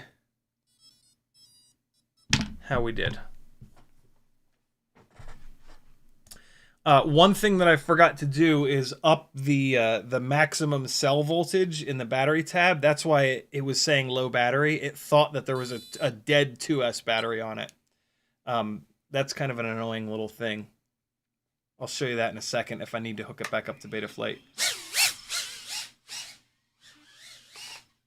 Much better. So dropping that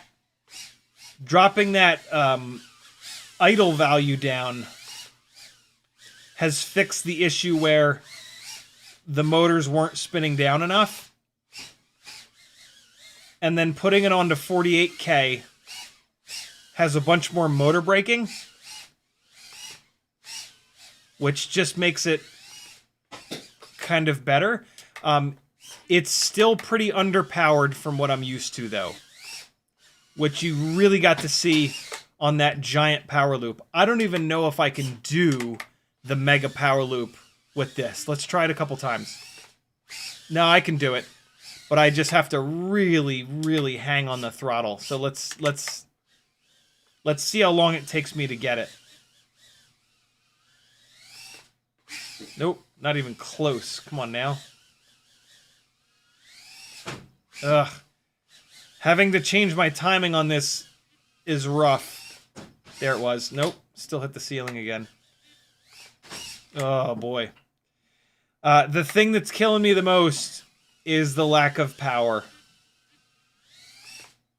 There it is! So, we can still do it, but it's rough. I got a bunch of video interference there. That was weird, and then it went away. Yeah, the lack of power means that the hover point is pretty high, way higher than I'm used to. What's the hover point? 40? Oh my God, yeah, so that feels really weird too. How about this? Sneeze? Oh God. I had one of those sneezes that, like, I kept closing my eyes, but I couldn't sneeze. Yeah, I'm crashing a lot because it feels very awkward from the lack of power. I'm used to much more powerful motors. In order for me to switch the motors on this, I'm gonna have to take it all the way apart, desolder these, and resolder the other motors on. I am gonna do that, but I'm certainly not gonna do that right now at 12:01.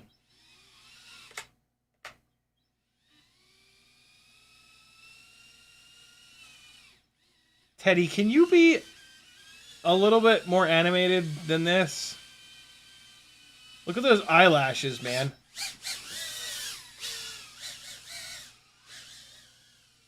So, we're getting low battery warnings already at 2 minutes and 30 seconds. That is 48K versus 96. 96K is just more efficient, but it flies much worse. Oh, God.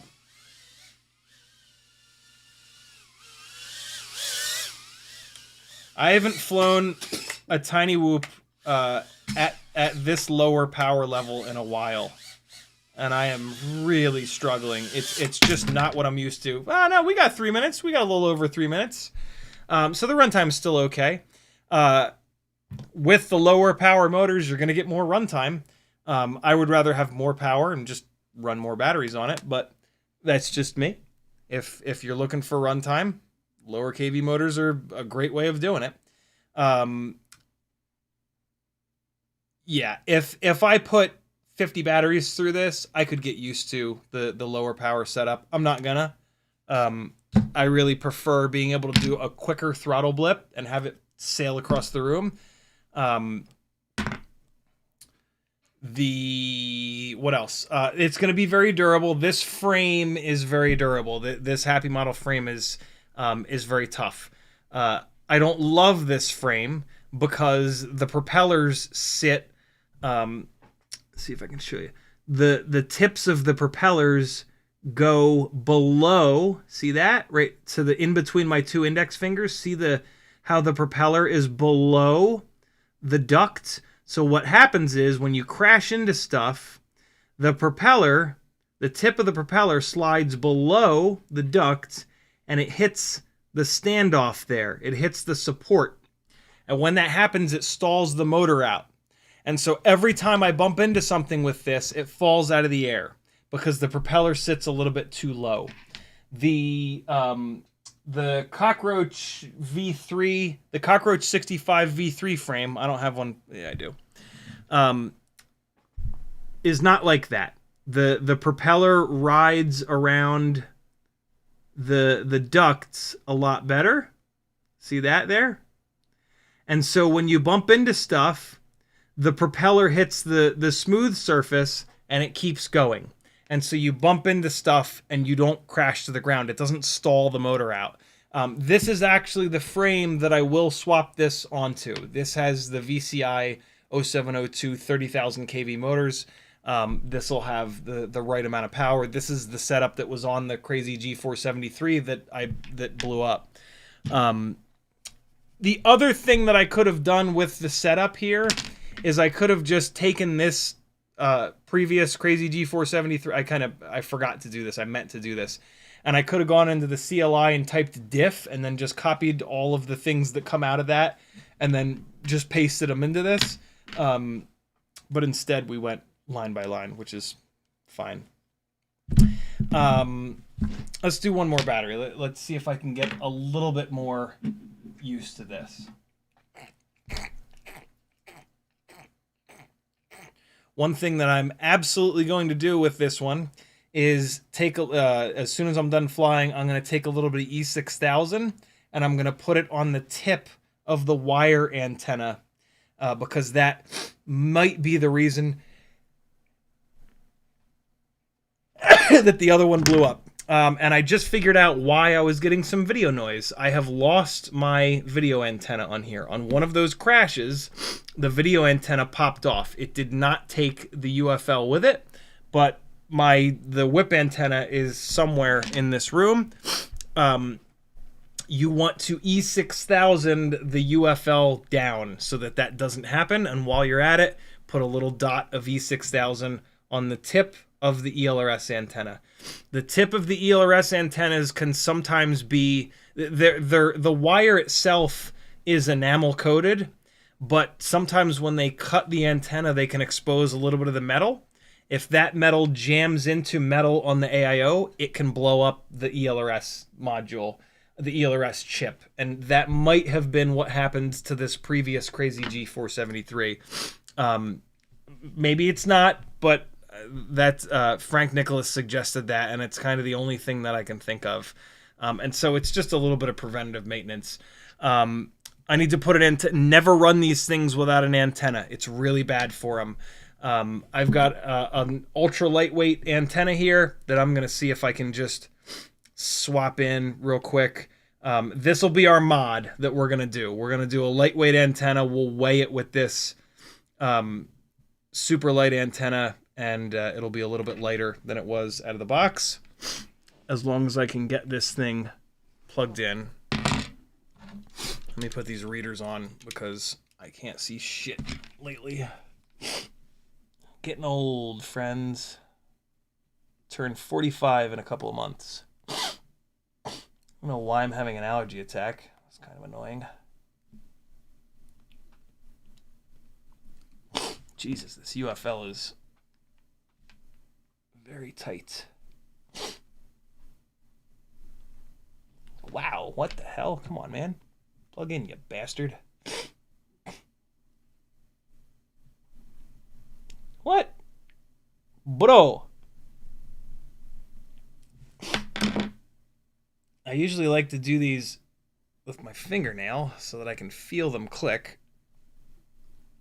Wow. not going on there? There it goes. Okay. So we've done a mod. Let's see what it weighs now. What was it? 17 point something before. I think it was a high 17. These little ultralight antennas without that big ground plane on them, these tend to pop off less often. So we're now down to 17.4 grams. And if you're flying in the same room as yourself, it's not going to make a difference. So these ultra lightweight antennas are pretty cool. I sell these on my Etsy store, or you can make them yourself out of the whip antennas. You cut the shrink wrap off here, and then you desolder the big silver ground plane. It's soldered right up on the top there, so you put your soldering iron, you just yank it off, and now you've got an ultra lightweight antenna, just like this. And so now we will have better video quality, which is great, because I was a little bit weirded out by that, if I'm honest. All right, last battery. Ugh.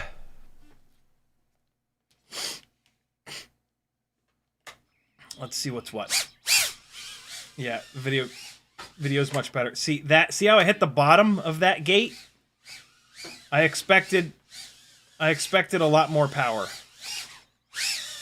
just from what I'm used to. All that being said, though, tune's pretty good. We got a little wobble there.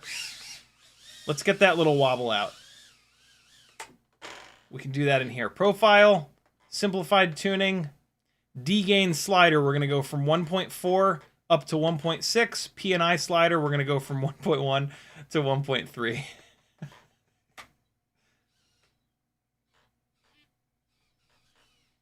Come on, Teddy.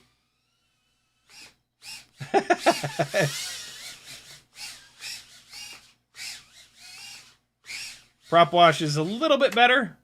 Let's push it even farther.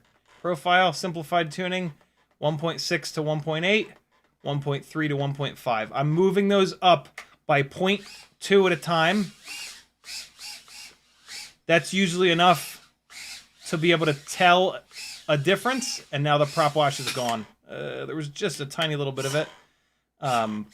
But yeah, it's pretty much gone now. And the quad is not trying to fly away. It's not making weird noises. It's not acting super nervous. So we didn't push the tune too far. Hey. Oh, I don't know if I was going to say, I don't know if that'll get out of there, but we got it out. If I take this upstairs, you'll really get to see the low power. Ooh, okay, this is cool. So it is very dark up here right now. No lights are on other than these under-the-counter lights. And, like, this is totally flyable up here. So this camera is really good in low light. But it's just struggling for power, which is to be expected. I knew that going in. These motors are going to be great for a beginner. But for me, 10 years into this, I want a lot more power than this. Oh, God. I can't believe it recovered from that. Come on, let's try to get it. Yeah, I can't. I'm just... All of my timing is off. A lot of the tricks I do are kind of like timing based, and with the big power motors, all I got to do is like a little tiny throttle blip. But on a low-powered motor, it's not a throttle blip. It's like a hammer on the throttle and wait a half a second. And I'm just not used to that. This battery is a little bit tired, which is why we're getting all these low battery warnings so early. You know what this will do really good is low to the ground flying. Although, again, I'm not used to it. I'm not used to the... Yeah, no. The hover point is so high that, like, I keep hitting the ground because I keep pulling the throttle down to like 30 or so, which is where my normal hover point is on everything else that I fly, and then it loses altitude and smacks into the ground. So, like, with these motors, I would legitimately need to put like 20 or 30 batteries minimum into this to get used to this. Instead, what I'm going to do is swap the motors. This platform, this AIO, and I'm going to swap the frame at the same time. This AIO, this camera, this canopy, they're totally fine. I'm going to move it over to this frame and set of motors that I had the other crazy G473 on that flew awesome. And then this thing is going to be great. So yeah, I will have a running Mobula6 2024, but I'm going to have to take this all the way. Well, you know, to switch the frame, I'm going to have to take it all the way apart anyway. So the thing that drives me the most insane about the direct soldered motors is that, like, yes, sometimes you can sneak a soldering iron in just past the plastic frame and get the motor desoldered, but, like, you're not going to get good results. You're going to melt the frame. It sucks. So realistically, to change motors on a direct soldered build, you've got to take all the motor screws out, all the canopy screws out. You got to take the whole thing apart, get the motors soldered up, and put it all back together.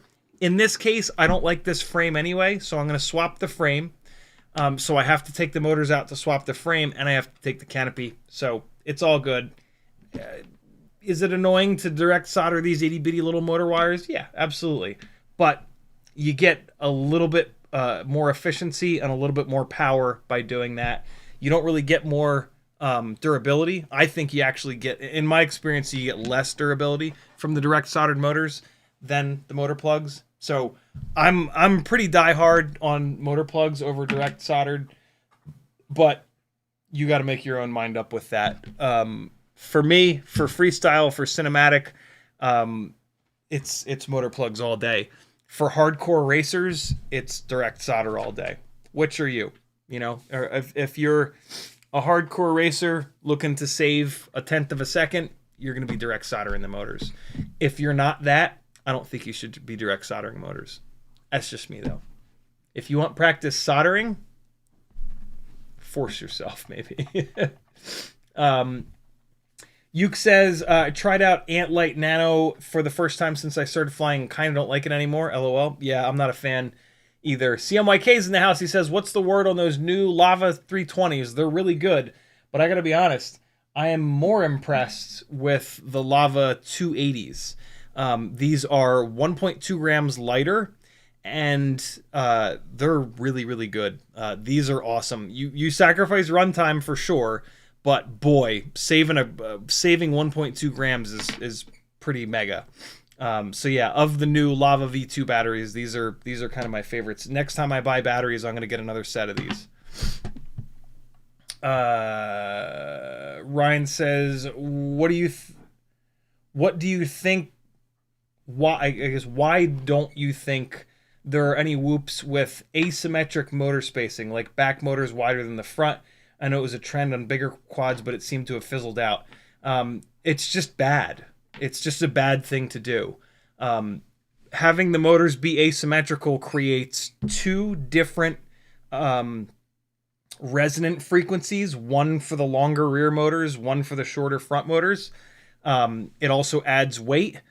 And then just the dynamics of the quad go to hell because the rear motors have a longer lever arm. It's just a bad thing to do. It's always better to have everything equally spaced. One of the things, you know, tiny whoops have the least efficient propellers because they're the smallest propellers, but they've got an incredibly symmetrical setup, and so the symmetrical setup helps a ton. And it offsets a lot of the major problems, right? They're also like 1S batteries, which are shitty. So yeah, tiny whoops being symmetrical help a ton. Ryan also says, what would the first most impactful thing to learn about PID tuning for someone new if you had to start over?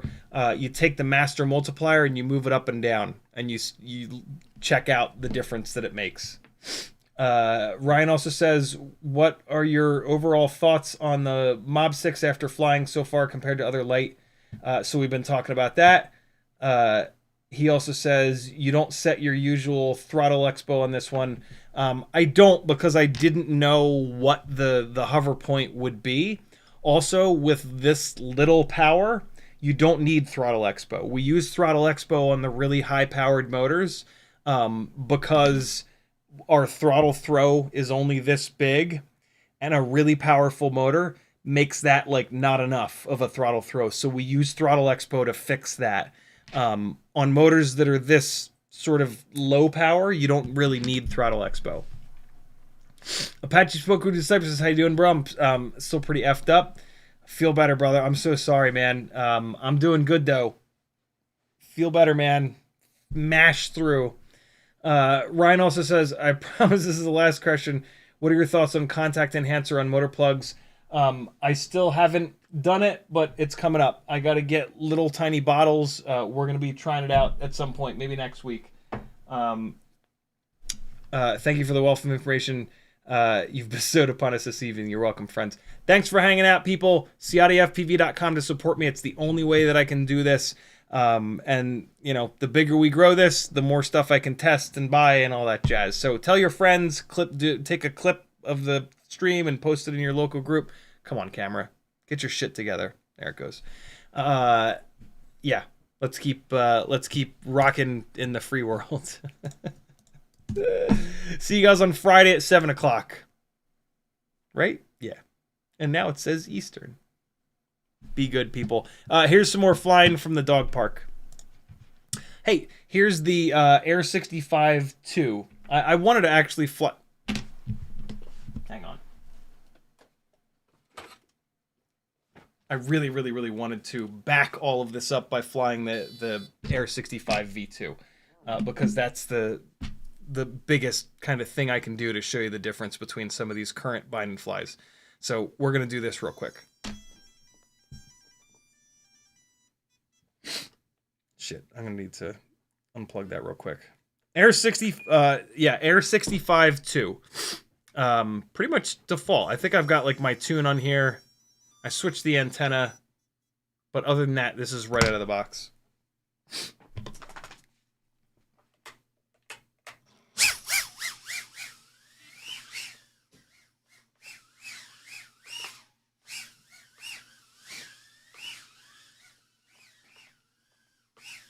Oh God! So the ducts, the prop guard part of this frame is much thinner, and so it's a lot faster. Which I don't actually love. I really prefer the cockroach frame. This is awesome for like outdoor flying, but for indoor flying, this is a little too fast for me. These motors, though, these motors have the amount of power that I'm used to. I'm kind of rushing to fly through this battery, which is one of the reasons that I'm crashing so much. But I also crash this a lot because of that, because of the frame. I find this frame to be hard to fly inside. The Cockroach 65 V3 frame is the way to go for indoor flying. Ah, come on.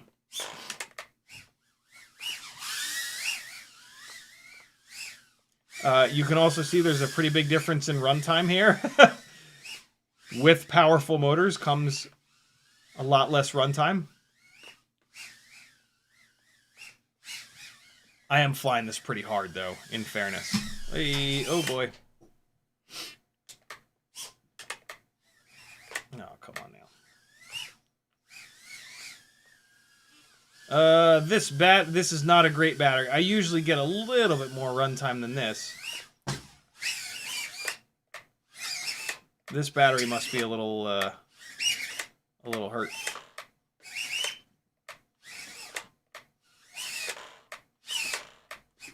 Come on, man. Jesus fucking Christ. I refuse to walk over there. Oh, there you go. That was a bit of a mess, but yeah, massive difference. Big power. I think this is also a little bit lighter weight, but hard to fly, right? Like, this is legitimately hard to fly. If you're new, this is going to be rough. You can put a motor limit. You can go into the PIDs tab and motor limit this down 80%, and then it'll have a lot less power, and then as you get better, you can turn it up. So, you know, I always prefer having motors that are too high of a kV with too much power over not enough, because if they don't have enough kV, you can't turn them up. If they have too much, you can turn them down. The only reason to get lower kV motors is if you're desperate for efficiency. If you really want efficiency, a higher kV motor, motor limited down, is not the same. It's not going to give you the same efficiency. So if runtime is what you're going for, Mobula6 2024 V3 for sure. It's going to get you mega runtime. And it's, you know, the HappyModel AIO should be really durable. There's nothing wrong with this. The camera works really well in low light. The camera is a little bit narrower field of view, so it's going to kind of be zoomed in. Some people like that, some people don't. Direct soldered motors, which I don't love, but you might. Frame is fine. This frame is going to be a little bit slower, but the props duck below it. Look, these frames are like $4, so just get a Cockroach 65 V3 frame and swap it on. That's a no-brainer. Yeah. Pluses and minuses. Cool. E6000 your UFL connectors on. And put a little bit on the tips of these wire antennas. Be good friends. I'll see you on Friday. Here's flying the Air65 in the dog park again. This camera's having a rough time tonight. Sony, I want my money back. See you guys Friday.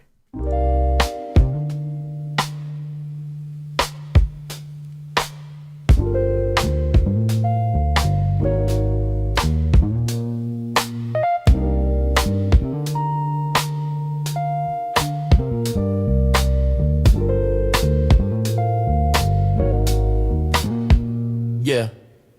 Out in the yard where the grass grows wild, CiottiFPV's goggles locked, grinning like a child. Teddy spaghetti's, fur flies, and jet wash dreams. Yeah. Chasing small whoops like a dog possessed fiend. Eyes on a neon blur, hard in the chase. Bit fuzz and prop spin, all tangled in place. Yeah. Four-legged rebel with a rotor stir tail in the circus of the sky. They never fail. CiottiFPV, Teddy spaghetti, dynamic duo kings, barking at the breeze, throttling at top speed, they zooming through hoops, flipping in style. That schnauzer's got throttle and a 2D smile. Yeah, yeah, yeah. Soddy's on sticks, Teddy's on paws. Side by side, legends breaking all the laws.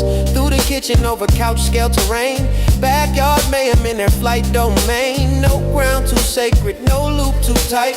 Fuzz, fuel, fury ignites the night. When pilot and pup lock eyes on the prize, every whoop they conquer is a fresh cut surprise. Yeah.